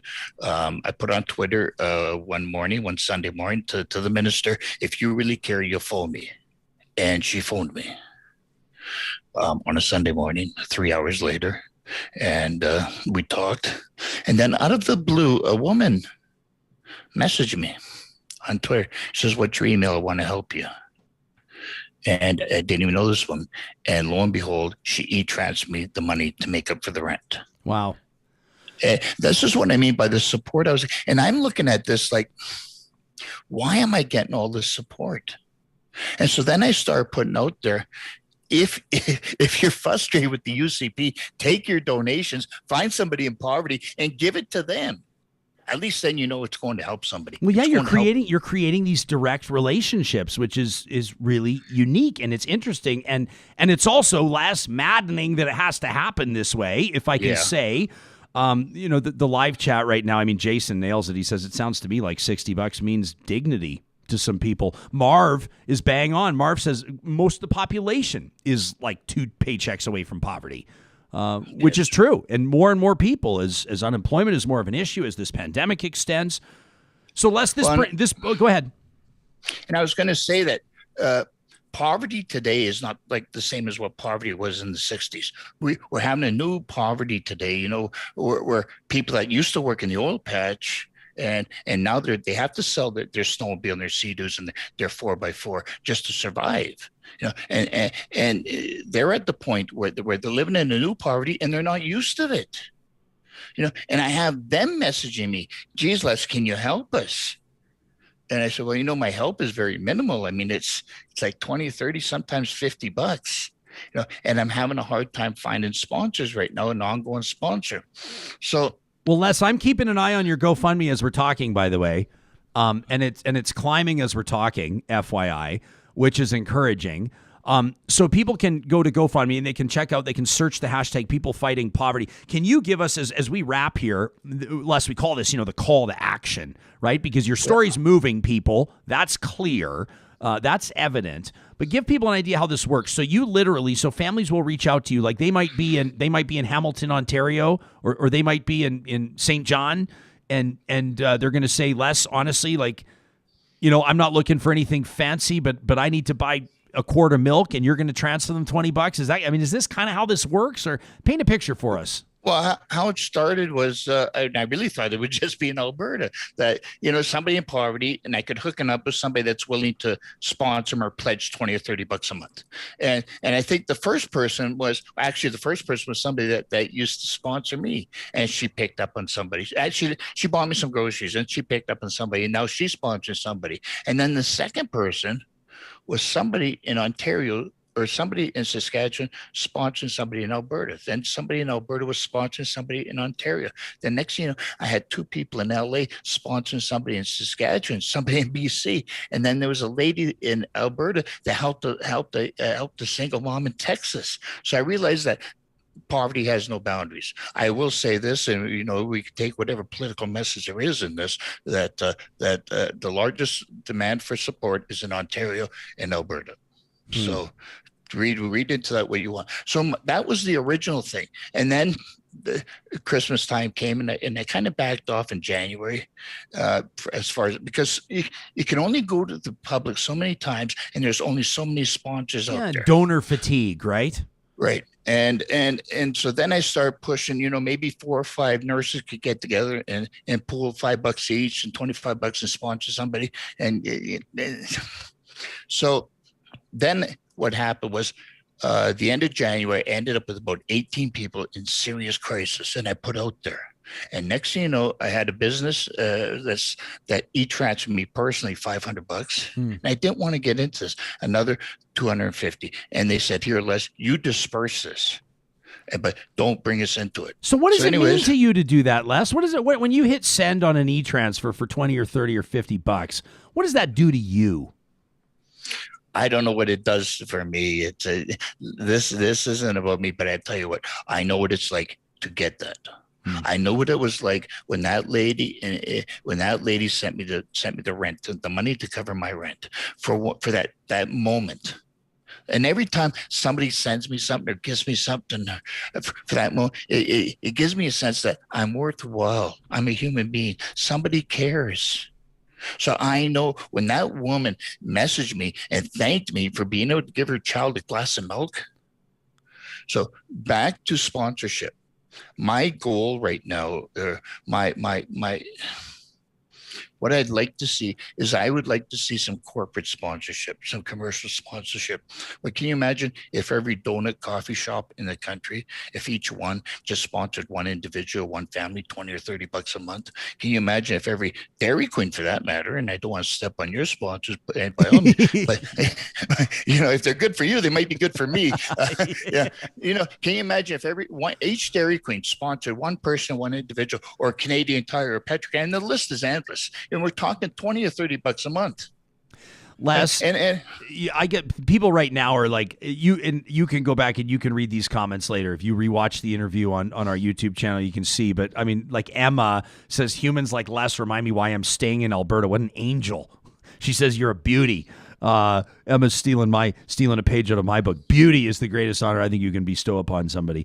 Others are just saying this is just, a different Emma says this organic network of direct support that's developing from this work is amazing. Says, I absolutely love this. Others are talking about, Tricia says you're doing God's work, says you give me renewed excitement about the potential of our society and our ability to make a difference. Let me ask you this, because I want to give you a chance. The whole point, Les, there's a lot of points to bringing you on here, but we have conversations where I might say, and I'm guilty of it too. I'm guilty of it, okay? Because we try to solve issues. Like we go through these budget exercises, right? Our question of the week, and we say, okay, you got to find a way to shave $10 billion. What is that? You love your dog? Is that what that says? It says. So I say, okay, well, I'm going to crank up corporate taxes by 2%. I'm going to implement a 5% provincial sales tax. I'm going to hold the line on spending on public servants with 0% increase. I'm going to do this, that, and the other. And there you go. Bob's your uncle. There's $10 billion. And James writes in and says, well, now that you got Les here, why don't you ask Les how he feels about implementing a sales tax? Because one of the big criticisms of a plan like I've proposed, which isn't popular typically with lower income earners, to be honest, a flat income tax and a provincial sales tax, is that it's punitive to lower income earners. Do you have an opinion on a PST that would help Alberta's books but might hurt those that are more vulnerable? I don't like any consumption tax because it hurts low income higher than the higher wage earners. And I'll give you an example. Somebody that makes 10 grand a year, or in my case, 20 grand a year. And somebody making 20 grand a year, they take their 3 kids, they go to McDonald's, and they spend 30 bucks. And out of that $30, they spend $1.50 in provincial sales tax. So then the person that's making 150 grand a year takes the same 3 kids to McDonald's, buy the same meal, and they spend $1.30 on tax. Who's paying the more percentage of tax compared to their yearly income? It is not fair to lower income earners. And that's why I don't like any consumption tax. And Notley, when she introduced the carbon tax, that's why she gave a rebate. And that's why the feds are giving a rebate. And I was having this conversation last night about the carbon tax. And I said, thank God Kenny gave up the carbon tax in Alberta. Can you imagine if he had control of that carbon tax right now? He'd probably stop the rebates. So anyways, back to politics. I'm trying to get I have an opinion on Les, you're like me. We swear off politics and then it's all we can talk about. It's I forget what I was going to talk about now. Well, I'll tell you what. Let me say this. Why don't we get it refocused here? Because I got to take a call here from Tasmania in just a second. But people are writing in, and, for example, some are saying, Porter says this is what it's truly all about. People fighting for people. And if the government fails us, people have to step up, and it's amazing to see it happening. But I've also got a comment like this, which is I appreciate this comment, and I understand where this viewer is coming from, that says, this is Troy who says crowdsourcing and GoFundMe campaigns for basic human needs and decency are not feel-good stories. They should be an indictment of our society and our government. And I think they can be both. And I've presented that because as I've reviewed the work that you're doing and trying to get up to speed on your program and talking to you and seeking to understand you less now, I get the same impression. I think what you're doing is remarkable. And I also think that, as Troy said, it's an indictment on our society and our government, that this is necessary. So let me leave you with this question, not from me, from Kim, who's watching right now and says, what does Les need right now?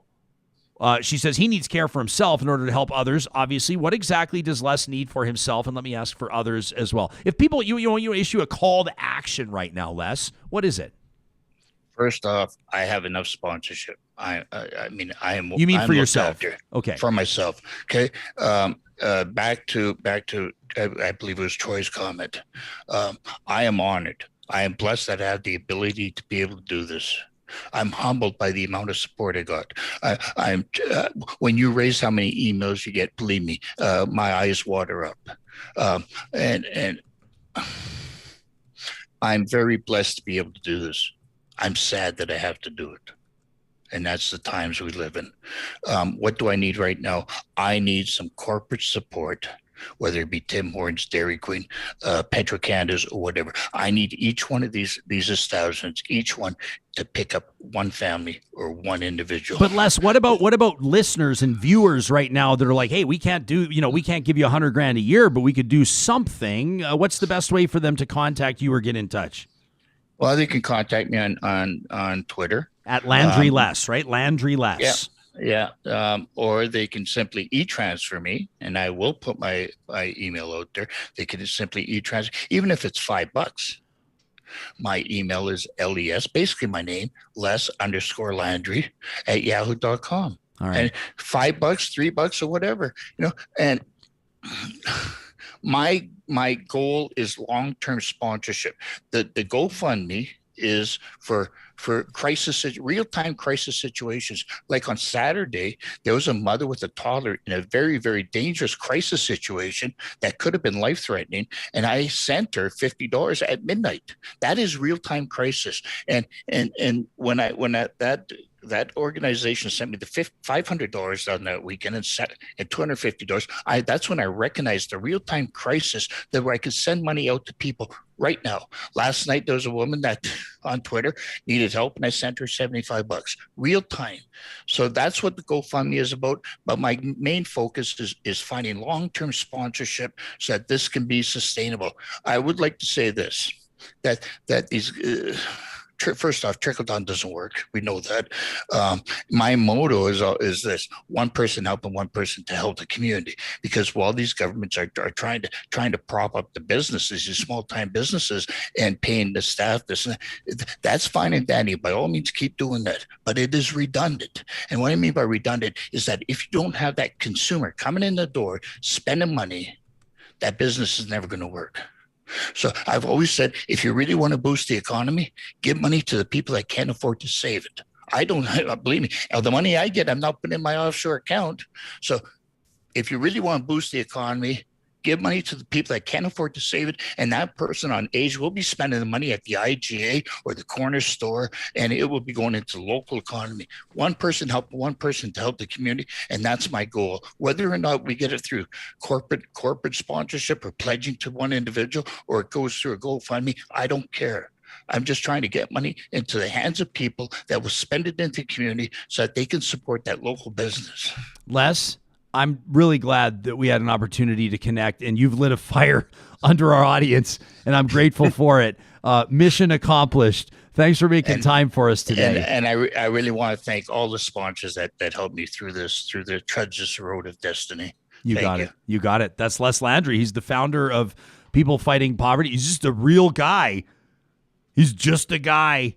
And the conviction that he displays and the work that he's doing is remarkable. I mean, the conversation underway on our live chat right now is really encouraging. And by the way, I wanted to oh gosh, the comment's gone here now. Who was it that wrote? It was Troy that wrote in and said, he said, these heartwarming stories. He said it should be an indictment on society. He followed up. I always want to read the follow-up in case people need to clarify. Troy says, don't get me wrong. He says, I love what he's doing. Troy, don't sweat it. I know exactly what you're saying. And I think probably everybody agrees with you. A lot of people talking about universal basic income right now. Logically Speaking, great name, says, give the money to the people who need to spend it. Brilliant. Hawes says, absolutely. Money given to those in poverty goes straight into the economy. Kim PG says, Made for Mama. It's a group, I don't know anything about it. I trust you guys. Sometimes I'm going to say things here live on the show. I'm reading your comments. I haven't checked. I haven't looked into these groups. I'll take your word for it. Kim PG says, Made for Mama has been doing similar work in Calgary for a couple of decades. I keep hearing about a group in Calgary. I saw it, somebody posted here earlier, something like Harvest Hills or something like that. Another group in Calgary that's doing this. Karen says, in some ways, COVID's brought out the best in people. We have a Lethbridge COVID-19 community support Facebook group. People reach out with their needs. Other people reach out to help down in Lethbridge. That from Karen. Lex writes in to say we shouldn't have to crowdfund for basics when there are literal billionaires in our society. Mark says, I hate seeing these so-called heartwarming stories of people raising money for their health care or whatever it is. We shouldn't have to fundraise to take care of basic needs. That from Mark. A good point there. We're going to talk to, in my mind, he's one of my favorite people to talk to. I'm so thrilled that Todd Babiak is making time for us. It's 4 a.m. in Tasmania right now. Yeah, and he's also, I think I said this to you yesterday, it's like, Todd Babiak is the guy that I perpetually lose the thread on what he's up to, and then I pick back up on it, and it's something equally amazing to what he did last in a completely different part of the world. So, in other words, if you hadn't paid attention, you may have thought he was still in France, writing a novel with his family, but now he's in Tasmania. Yeah. So I'm so excited to talk to Todd. So let me tee this up quickly. The team at Westworld Computers, for more than 40 years, family owned and operating, helping you get the best solution for your family's tech needs, whether it's the Apple Watch, the iPhone, the iMac, the iPad, the MacBook Pro. The lineup is impressive. But maybe new isn't in your budget. Daryl and his team have a great selection of gently pre-owned gear from the watches all the way up. They're reloaded. The software is. They're re-warrantied.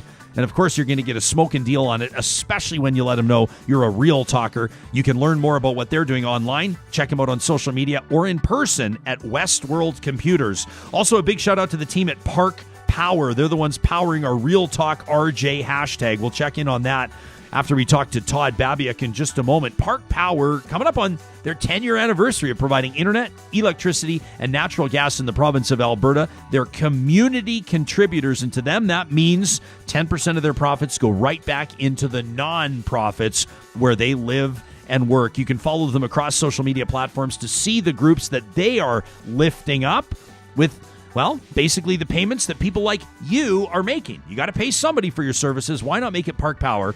And at parkpower.ca, if you use the promo code 2021-RealTalk, you're going to save $70 off your first bill. $70 off your first bill at parkpower.ca. All right, so our next guest for many years was a celebrated columnist. People read his work. He started writing novels, and then people really started paying attention because it turns out he's really, really good at that. As a matter of fact, it's the art of the story that Todd Babiak has mastered. He's co-founder of Story Engine. He's currently CEO of Brand Tasmania, and he's a novelist of great books like this one, The Empress of Idaho. But he's got a new one coming out later this year, The Spirits Up. It's a ghost story set at Christmas, and it'll be published in October of 2021. Live from Tasmania, Todd Babiak making his Real Talk debut. A very early good morning to you, my friend.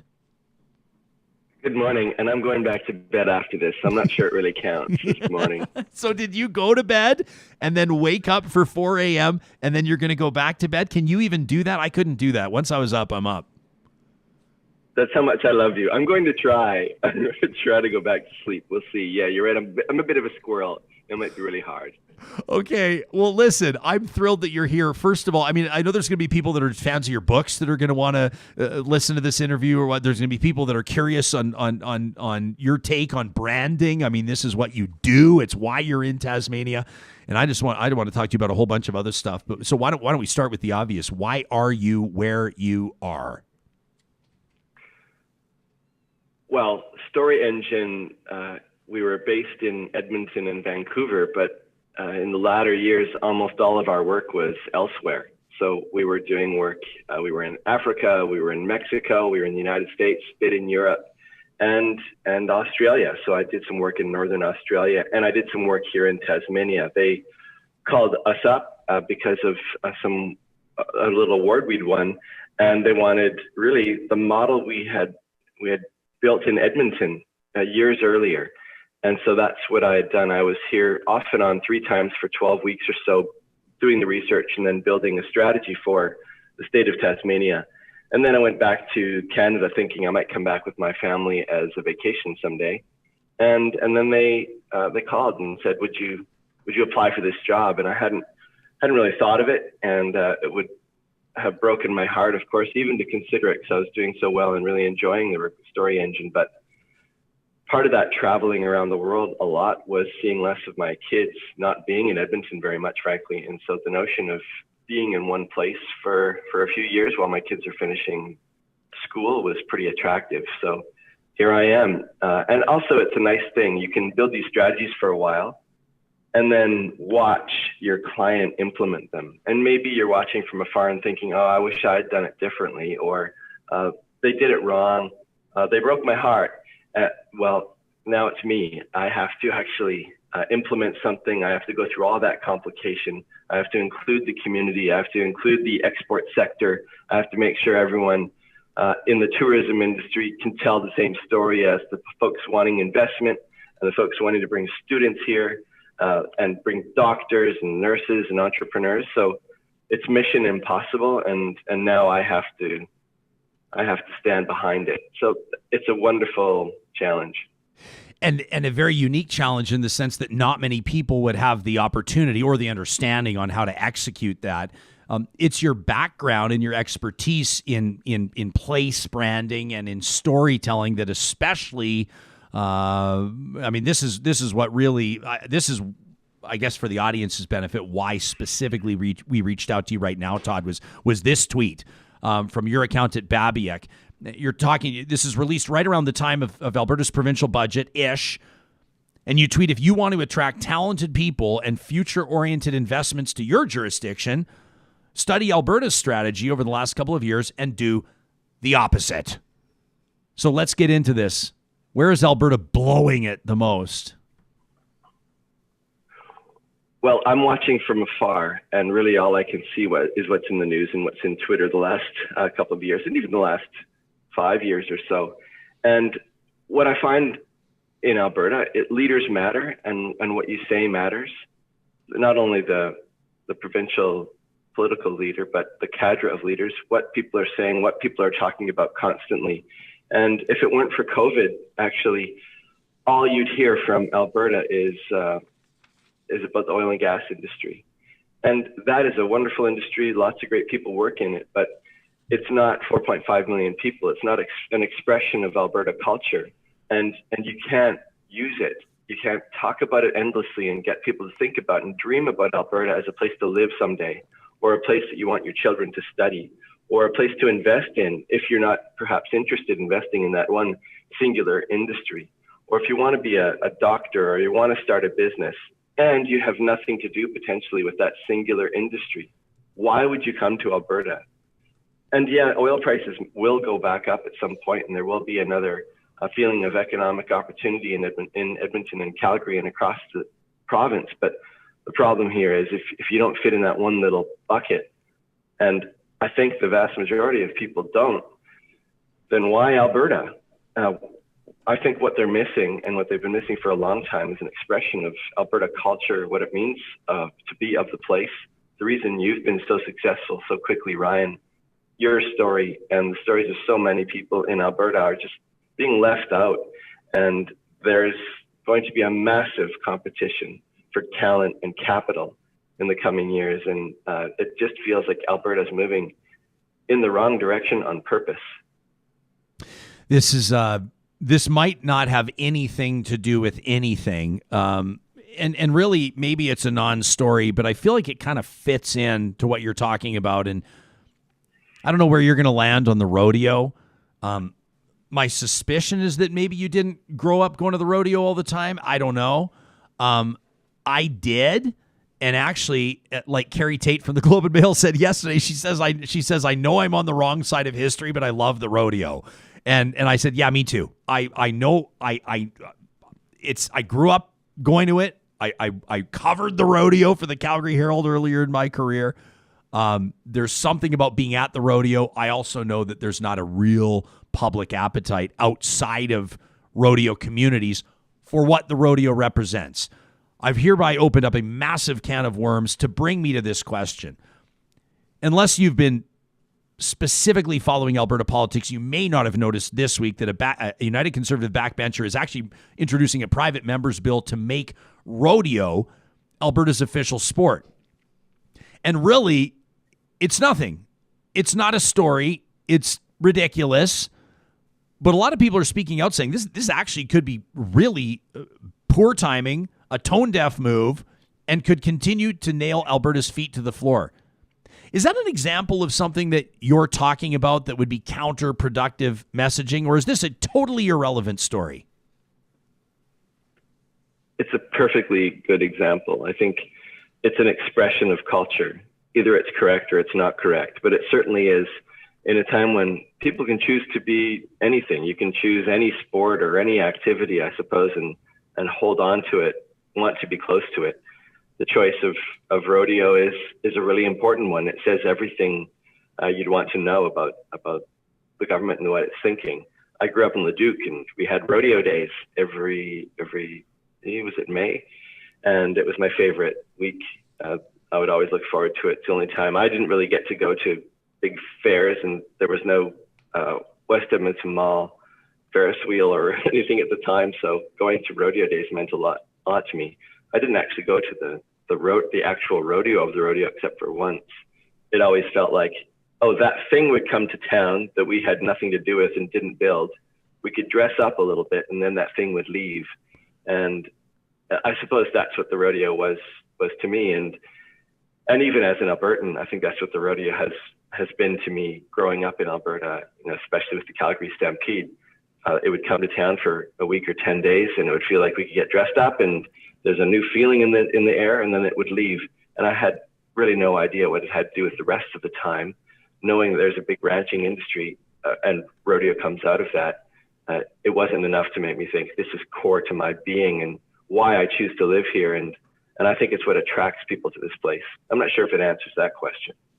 Yeah, it's not really, I don't really have a focused or specific question. It's all part of a bigger conversation about how do we brand ourselves? How do we present ourselves? What's the message that people receive when they hear about Alberta or when they consider Alberta? What's the great metric? Todd, your whole job, whether you're doing branding exercises for a corporation or for a geographic location, whether it's the city of Edmonton or Tasmania or wherever you are, your ultimate metric, I suppose, would probably be economic investment and whether or not people want to live there and raise their families there, right? Isn't that ultimately what you care about numbers wise?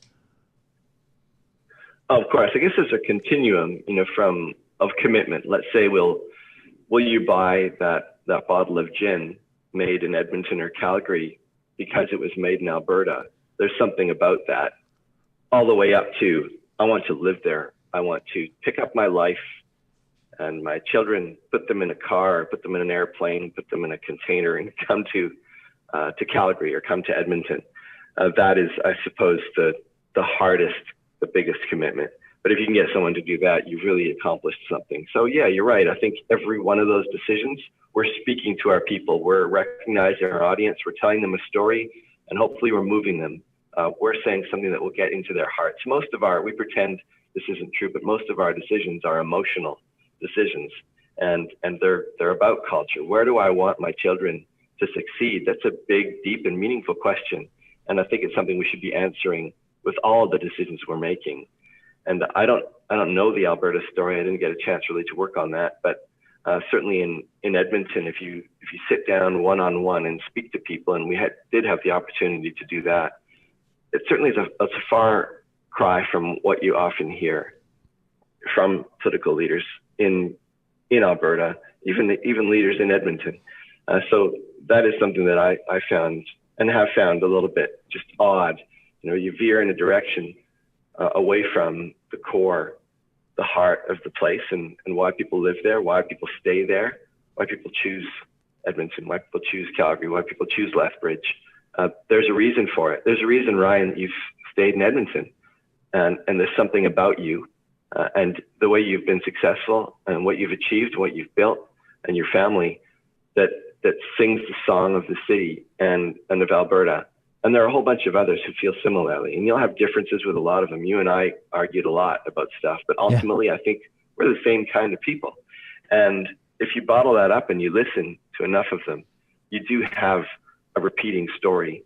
You hear it again and again. And you can use that ultimately to create this unified cultural expression of what it means to be Albertan. And I think what Alberta has to do now is probably stop listening to the man with the job in the legislature and his team and start expressing what it feels like to them to be Albertan and where they see this place going, where they would invest and where we should all invest in Alberta if we have a feeling for the place. Because I think there's something really dangerous happening I'm seeing as people are starting to give up and feel like, well, this isn't my place anymore for this reason or that. But it's the little things that build up over time that create a culture, that create a brand of a place. Brand is about action. It's about the actual decisions we're making. It's not so much about communication. There's no way that you could ever solve this problem with anything like a war room or a brand office or Travel Alberta or an Invest Alberta or all the things they can build and try to fight with. What you just need is an understanding of what Alberta is at its best, who its people are and where they want to go together. And then you start using that as a filter for your decisions for a while. And I think when you start doing that, you start to be competitive with other places around the world who have figured that out. Do you think that there's something, is there an inherent Albertan identity? I suspect that there's not, in the sense that, I mean, you look at some language that I think is used to rally people is also used to exclude people, right? I mean, the classic example in federal politics in Canada is old stock Canadians, right? And there's often conversation of, and we see it on social media about who is not a real Albertan. And I've seen people say, well, what exactly is that? I mean, aside from maybe a dog whistle, what does that actually mean? And people will start to extrapolate. They'll say, well, maybe that means there's that entrepreneurial spirit, or there's that prairie pride, or there's, when you referenced that you and I argued a lot, it was always in good fun, and it was always, I think, iron sharpening iron, but we, argue over whether or not it's worthwhile for a city to brand itself as having a river running through it, a river valley, and you said, show me a city that doesn't have a river valley, and you're right. Or we got into it over whether or not Edmonton should be called the City of Champions, and you would point out that there's probably 10 cities that have marketed themselves as City of Champions, and you say there's nothing inherently unique about that type of a phrase. Is there an Albertan identity? There is. Like I said, there is a reason why you're there. There's a reason why your friends have chosen to be in Calgary. And when you actually do the research, when you do interviews with people about this, they will say in the first 5 minutes, because it's an awkward conversation, they will say, well, my family is here, or my job is here, or it's too expensive to leave, or whatever it might be. But when you spend an hour with them, you dig a little bit deeper. You do start to understand as they tell their own story and as they point to what they're most proud of in Alberta, as they talk about what would just kill them, hurt them when they have to leave. My example, what do I miss the most about living in Alberta? If you do enough of those interviews, you do start to understand there is that repeating pattern, because I do feel we live in a place because we're attracted. There is something romantic about this, but we're attracted to the feeling. We're attracted to the story. We think we and our children and our friends can be a part of that story. So I think there is one. I can't tell you what it is, honestly, because I've not done the research. I was able and privileged enough to write for the newspaper for a while and to speak to a lot of people. And then I did the work that led up to that to make something Edmonton. But what I did find in Edmonton, for example, you had this repeating pattern that brought in, as you say, a little bit of that agricultural history that looked at the ancient history of Edmonton as a First Nations place of trading, and certainly brought in a newer history around Edmonton with, people working together, almost that urban barn building idea, business after business, starting with you and a couple of others, just like Real Talk, frankly. Let's build something. Maybe it'll be modest. We're going to start something really special to solve a problem. And maybe it'll grow something that scales right across the country or around the world. And that is the story behind so many successful things in Edmonton, whether it's the Fringe Festival or Stantec and Running Room and BioWare, or the food bank, which is something that is spread around the world. I think if you actually pay attention, if you listen to people and you see that repeating pattern of success, that does tell your story. That is your culture. And you could certainly get it wrong. And when you get it wrong and you just keep saying it again and again and again, because we used to say it or it felt good, you're hitting a wall every single time. You're talking to your quote unquote base. You're not building, you're not growing, you're not telling a story. And you're stubbornly going backwards. And that's part of the stuff that, as I watch, that makes me sad for Alberta. I think there's something that people are doing from time to time, and we see it in politics all around the world, where you know who your base is, you know who you're speaking to. Maybe you have polling data that suggests if we talk to those people and tell them we're going to make rodeo our official sport, and we talk enough about oil and gas, honestly, that's enough. And we talk about maybe tax cuts, where that's the Alberta advantage. It's the cheapest place to live. It's not the best, but it's the cheapest. If you just say that stuff enough, maybe you're hitting that 37 or 38% you need to stay in power forever. Knowing in your heart that you're hurting this place in the long term, you're not growing, you're not building, you're not telling or singing the song of what it means to be Albertan, and you're not actually thinking so much about tourism or workforce attraction or investment attraction. You're not thinking about the community. You're not thinking about the universities. That's the part that I think, as a leader, I hope every now and then people do get a chance to, as they're falling asleep at night, think about things that they do and the things that they say as leaders, and whether or not in 10 years the place is going to be better or worse. It's so important. I mean, the point that you're making about the base and maintaining support and political preservation, I mean, these are all such real things. And, you know, there's a proud history of oil and gas and energy in the province of Alberta, as there is a proud history of so many other things. And I know you just named 5 or 6 or 10 businesses off the top of your head, and I bet you could do 30 more. You know, people should be proud of what they've contributed to the energy industry, and Alberta should be proud of the role that it's played in driving Canada's economic success for decades. But you take a look at now. I mean, you know, off the top of my head, Jason Kenney, Premier of Alberta, participates in, I think it was the coin flip at last year's Grey Cup in Calgary, or at the most recent Grey Cup that was played in Calgary anyway, and he wears his I Love Canadian Oil and Gas hoodie, and the internet explodes, right? People saying, you know, Alberta's premier, way to go, he's trolling everybody. And other people are going, oh, what's he doing? And other people are going, why does everything have to be about oil and gas? Why can't it be about football? And it got everybody talking. And he knew exactly what he was doing, right?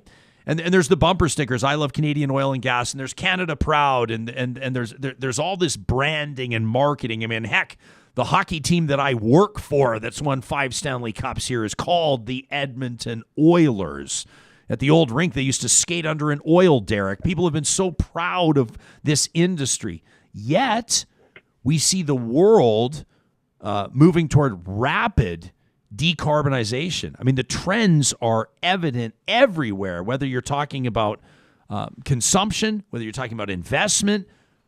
You cannot deny the direction the world is moving. I've seen a lot of people say Alberta could pivot and hone in on that and own that word energy and continue to be the energy capital of Canada.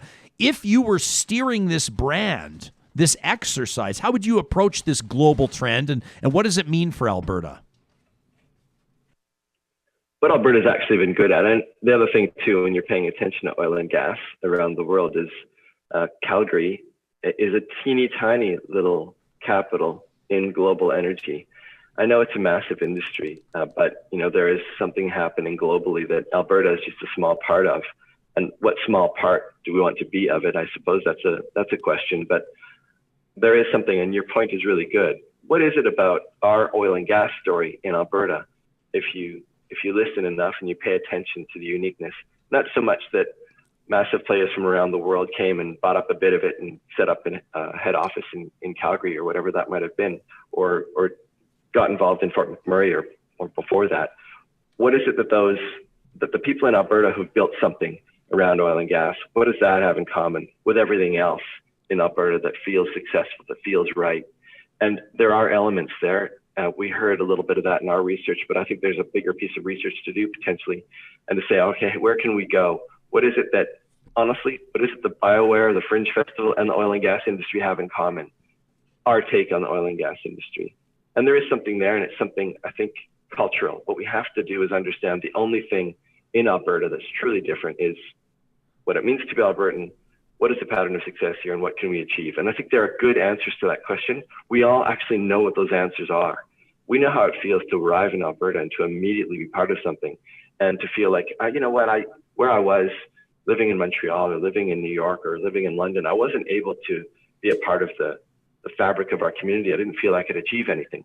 But I've been in Alberta for honestly 10 minutes, and already I'm being asked to be a part of something. I feel I can build something. There's a spirit in the air that I find attractive. And that may have something to do with oil and gas, but on a percentage basis, it probably doesn't. There's something else in Alberta. And if we look at, you're mentioning the massive amount of trillions of dollars that are going to be flowing into rapid decarbonization, there's a way for Alberta to be a part of that. And a lot of it is little. I think in Alberta, you should think about what's the real talk version of decarbonization. There's going to be so many opportunities for people who are smart, who are passionate, who feel like they have talents and they can add to this. As you know, all the sovereign wealth funds, the hedge fund managers, the big money is moving in the opposite direction. It's moving in, yes, we're going to need energy, but we have to rapidly decarbonize. There's lots of small and big ways to do that. And we need really hard thinking about that.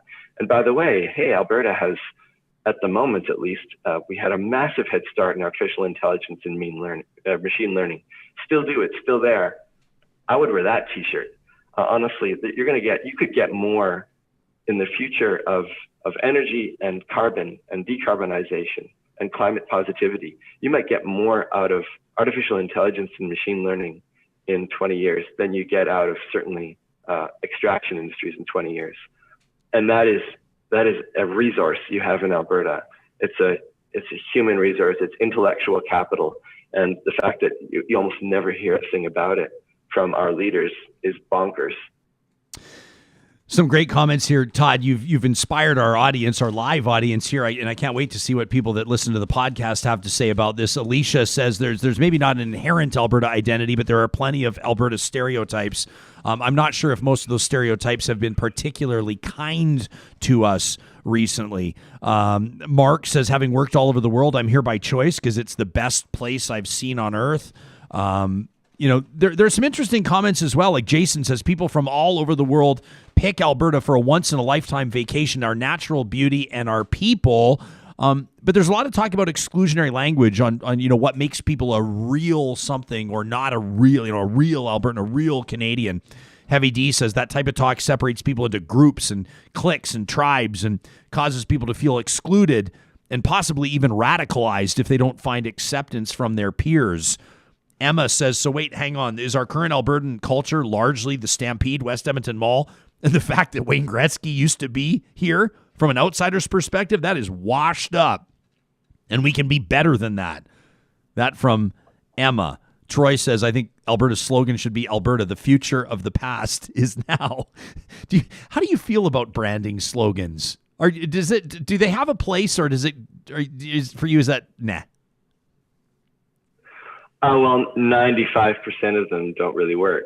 Yeah. Certainly not for places. It's hard to, because one of your commenters who talked about people come to Alberta from around the world for the scenery and the people. Well, every place has scenery. People that's the product in the end. It's the feeling you get when you arrive. It's the feeling you get when you stay. And so it's really difficult to actually do proper research, proper understanding, truly seek to understand what it is about Alberta, what it is about Calgary or Edmonton, whatever that may be, and bottle it up as a slogan. And I think you almost always exclude people. You almost always end up with something that feels half-baked, and you usually end up with some cute little phrase that might stick in your head for a few minutes, but also feels like it's an off-the-shelf product.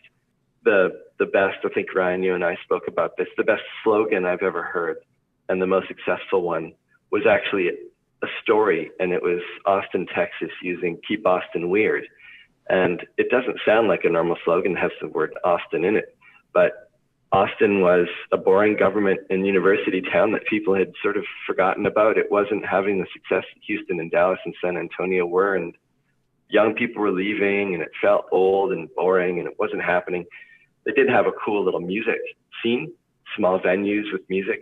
And as the world was globalizing and cities started to feel the same, this librarian called into a radio show, and he said, I think we have to actually protect what we've been ashamed of.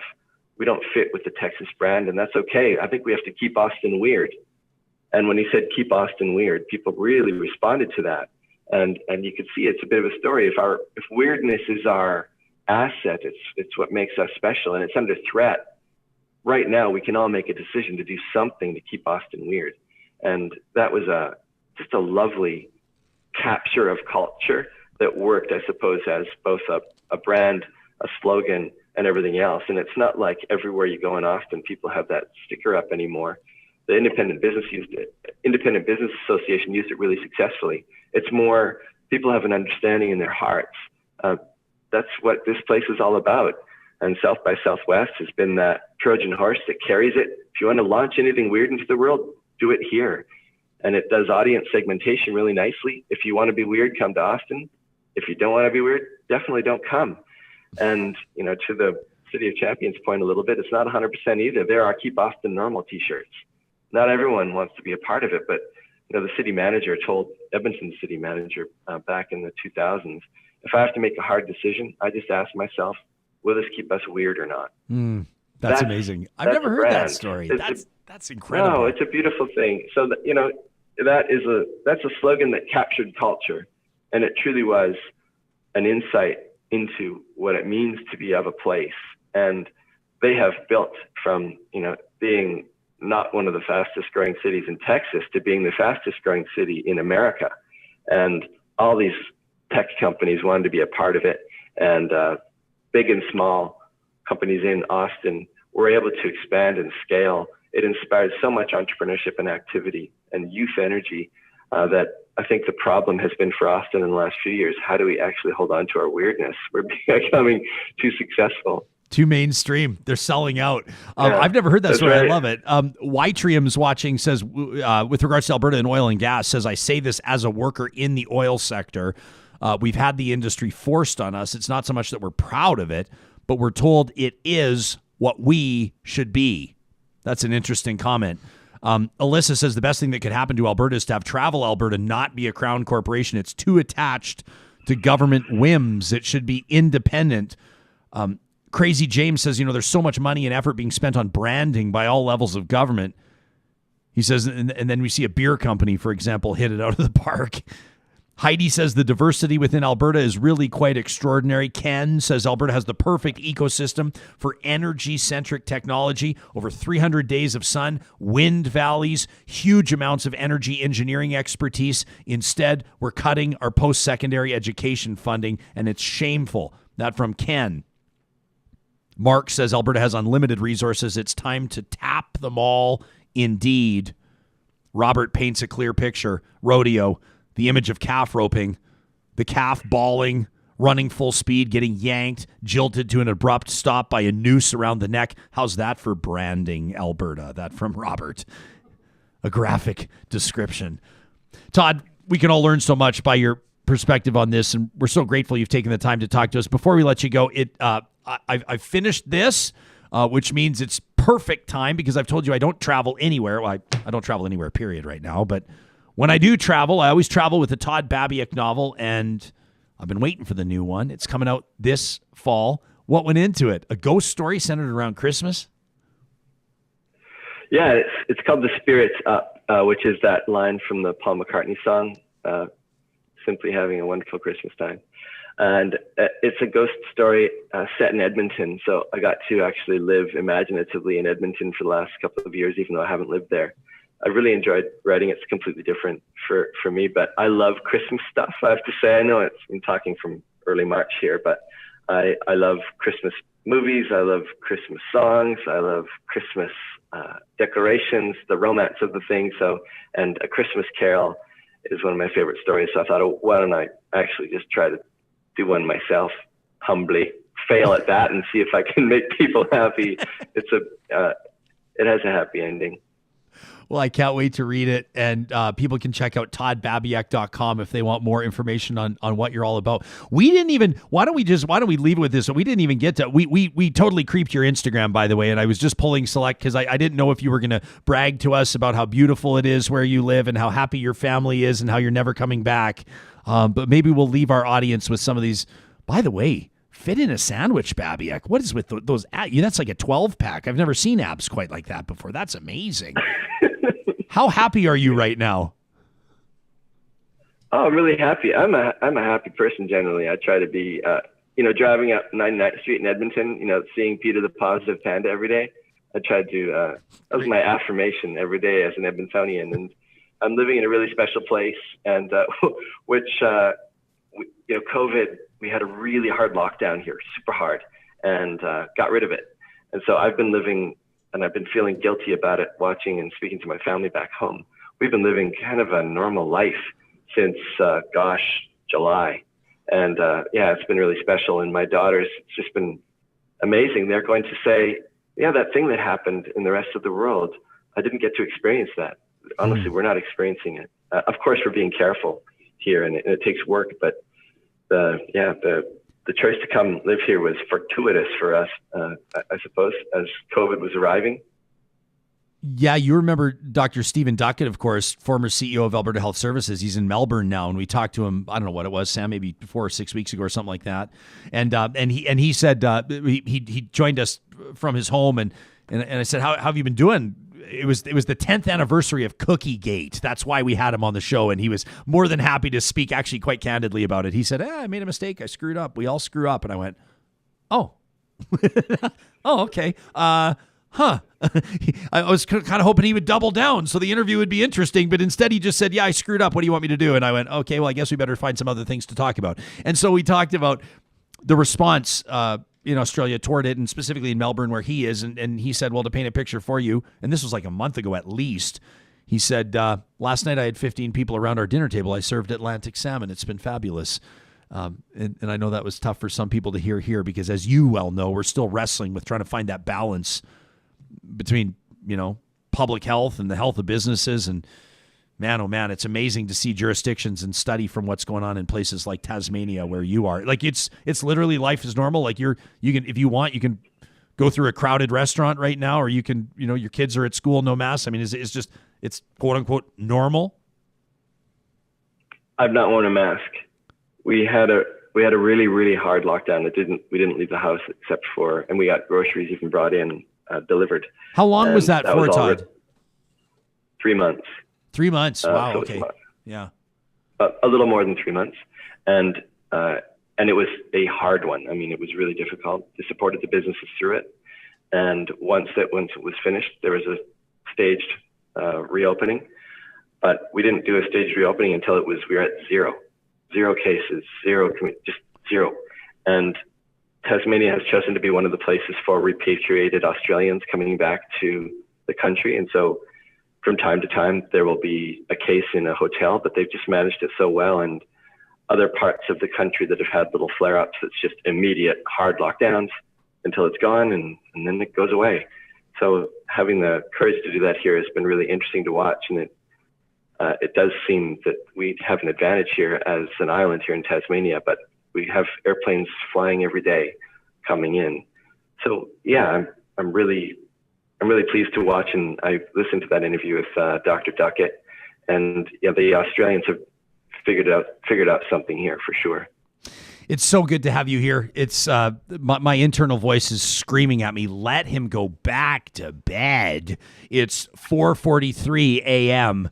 where you are. We're grateful that you've joined us here. We've all learned something, I can say confidently, about branding and storytelling. It's what you do best. It's your gift. It's one of them anyway.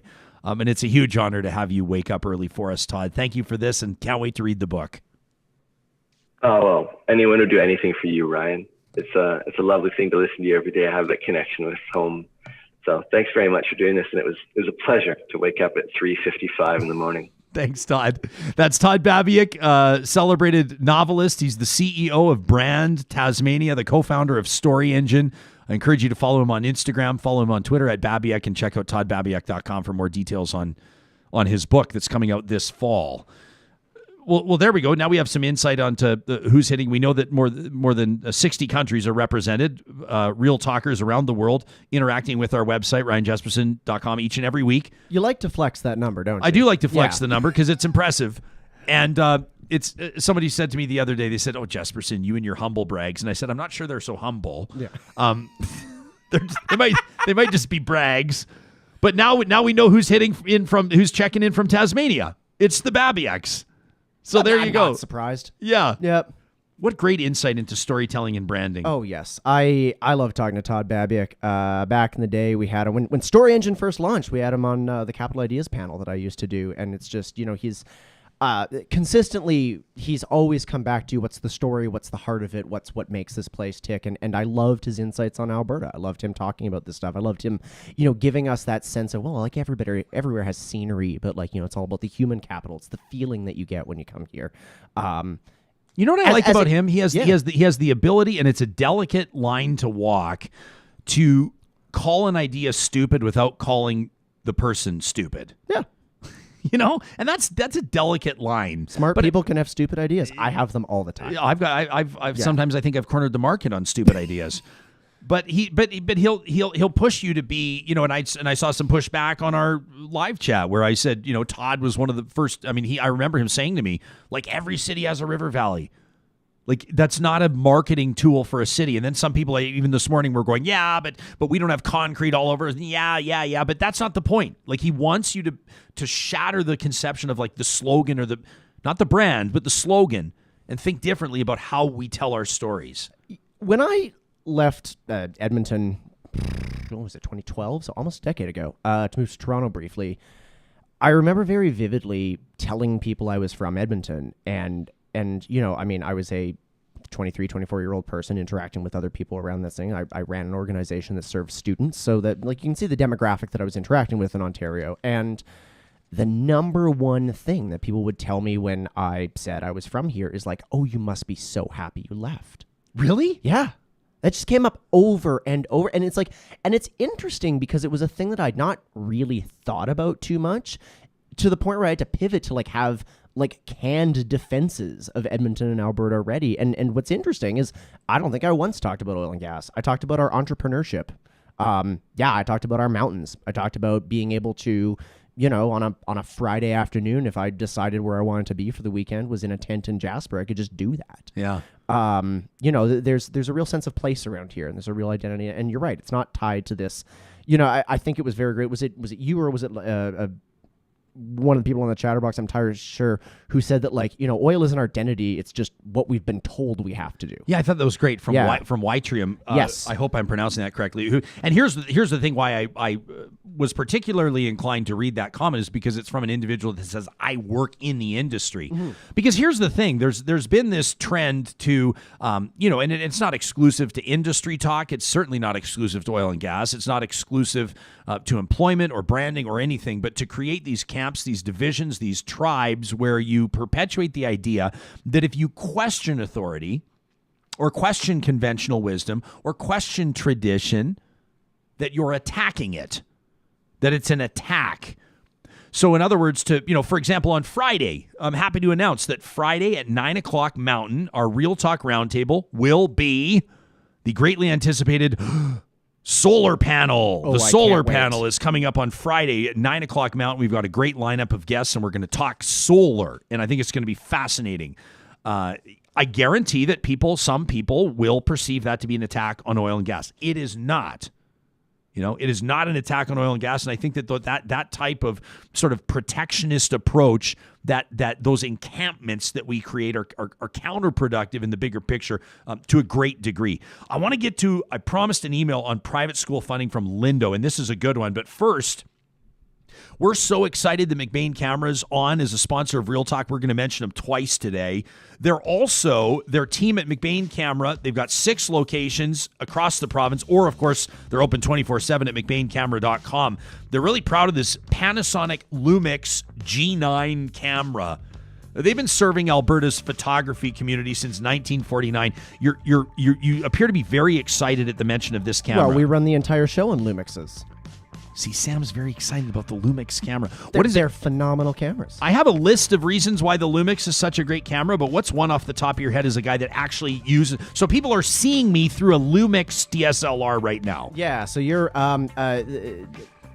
for a while, they have been your absolute best bang for buck mirrorless video DSLR. If you want to shoot video with an easy to use, quick run and gun camera, the Lumix series is top notch.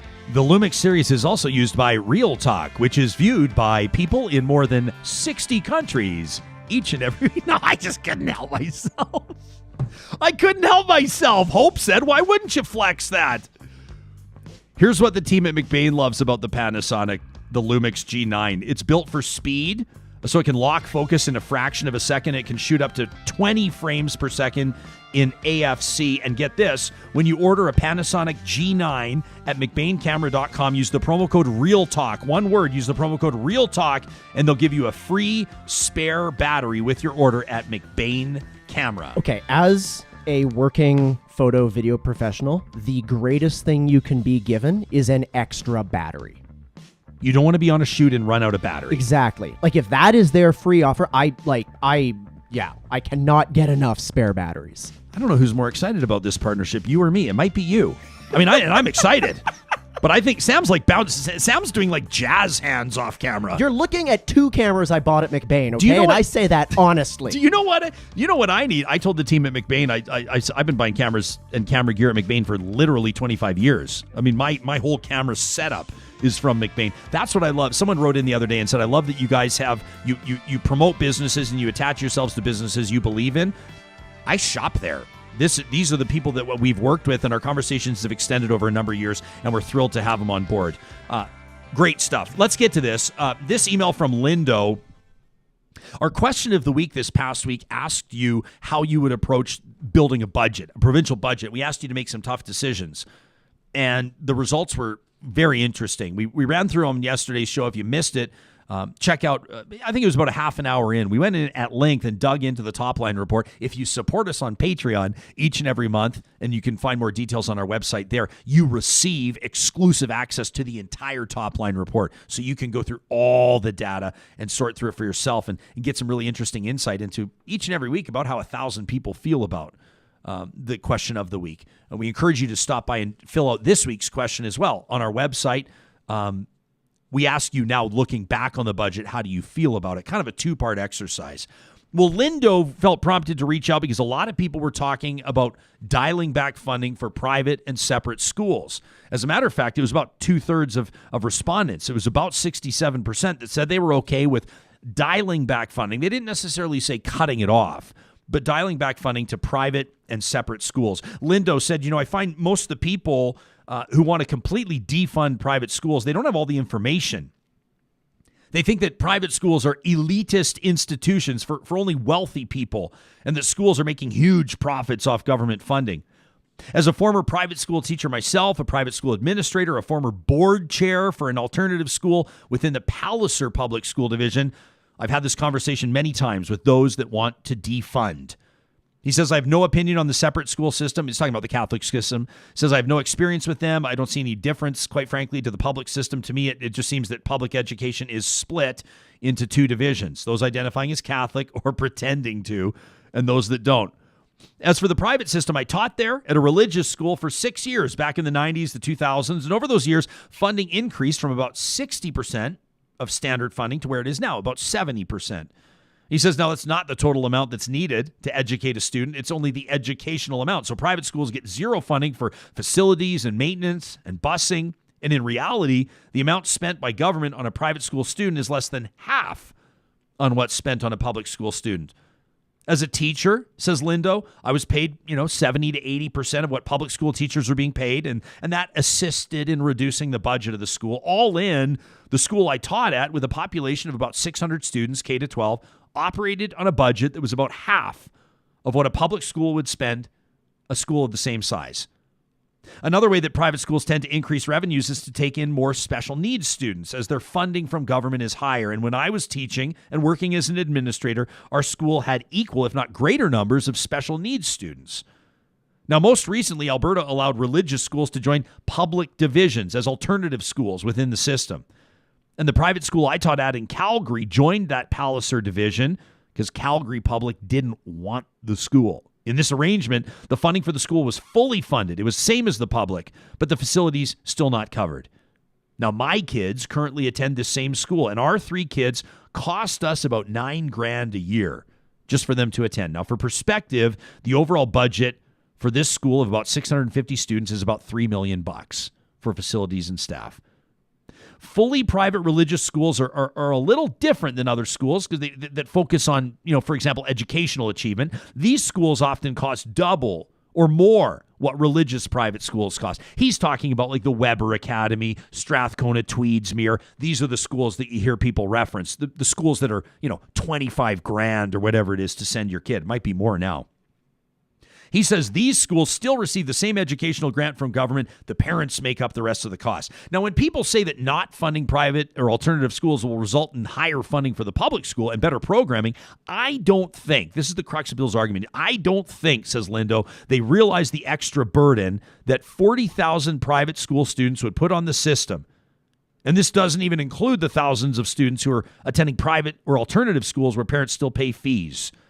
In my community, where my kids are, that's 650 kids. Many live there in this community. And if this school, the private one, shut its doors tomorrow, the public school in the neighborhood could not even take a fraction of these kids. The cost to the government for more facilities and staff would end up costing all Albertans more. That from Lindo out of southern Alberta. Food for thought. Our thanks to everybody that takes the time to put their thought into an email. We want to let you know that we receive we read every one that we receive, and we make a commitment to make time on shows. Sometimes like this show, we intentionally wrote in some breathing room so we could get to more of your comments.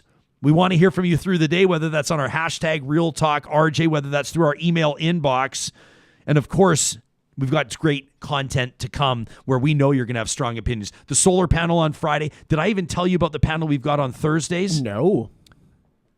Psilocybin and ayahuasca. We're talking about microdosing and interesting. mushrooms and alternative therapies for mental health. And this is going to be a great conversation. That's coming up on Thursday morning. And tomorrow we're going to talk to a guy. Well, he wants to talk about violence. He wants to talk about mental health, and he comes at it from a very, very personal perspective. If you've not heard Mike Cameron's story before, his conviction comes from a great personal loss. As a matter of fact, his girlfriend was murdered. She was murdered by a former partner. And that's what got Mike started on his advocacy. It's a powerful story. You won't want to miss it. That's coming up at 10 o'clock on Wednesday. These interviews are made possible because we have sponsors and builders that join us on our journey, and that includes the team at Kubi Energy. You better believe we're going to be talking to them on Friday as part of our solar panel at 9 o'clock Mountain, 11 o'clock Eastern. We not? I mean, come on. Jake at Kubi Energy is super excited about this, as a matter of fact. The guy, there's people that do a job, and then there's people that live it. It's their career. It's their calling. That's Jake. And his team at Kubi, of course, operating, in BC and Alberta, headquartered out of Kamloops and Edmonton, doing solar installs, commercial and residential. We're going to ask him about the Edmonton Convention Center on Friday. They do all the paperwork for you, which I know is a big offering for people that don't want to have to look into whether or not there's bursaries or rebates or some sort of incentive for them to go sustainable. Kubi handles that all, and you can find them under the sponsors tab at ryanjesperson.com. That's also where you'll find the team at Clean Air Club. CleanAirClub.ca is where you can register your furnace filter. You let them know what size you need. The next thing you know, they're right there on your front door, delivered for less than you're going to pay in stores, and your family breathes easier. Now more than ever, we're paying attention to the quality of the air in our homes and in our offices. And of course, that's what Clean Air Club is all about. And we encourage you to show us those photos on your doorstep delivery. We get more and more of them. Hashtag to Real Talk RJ. We love it. The team at Alta Moving and Storage knows that 'tis the season that you're going to start thinking about making your move. And they also know that for most people, it's one of the most strenuous and stressful exercises that you can undertake.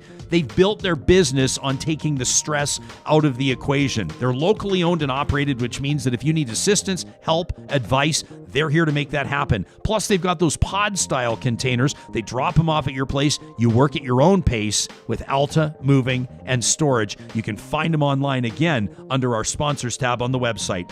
And a big shout out in closing to the team at Dairy Queens of Northwest Edmonton and Sherwood Park.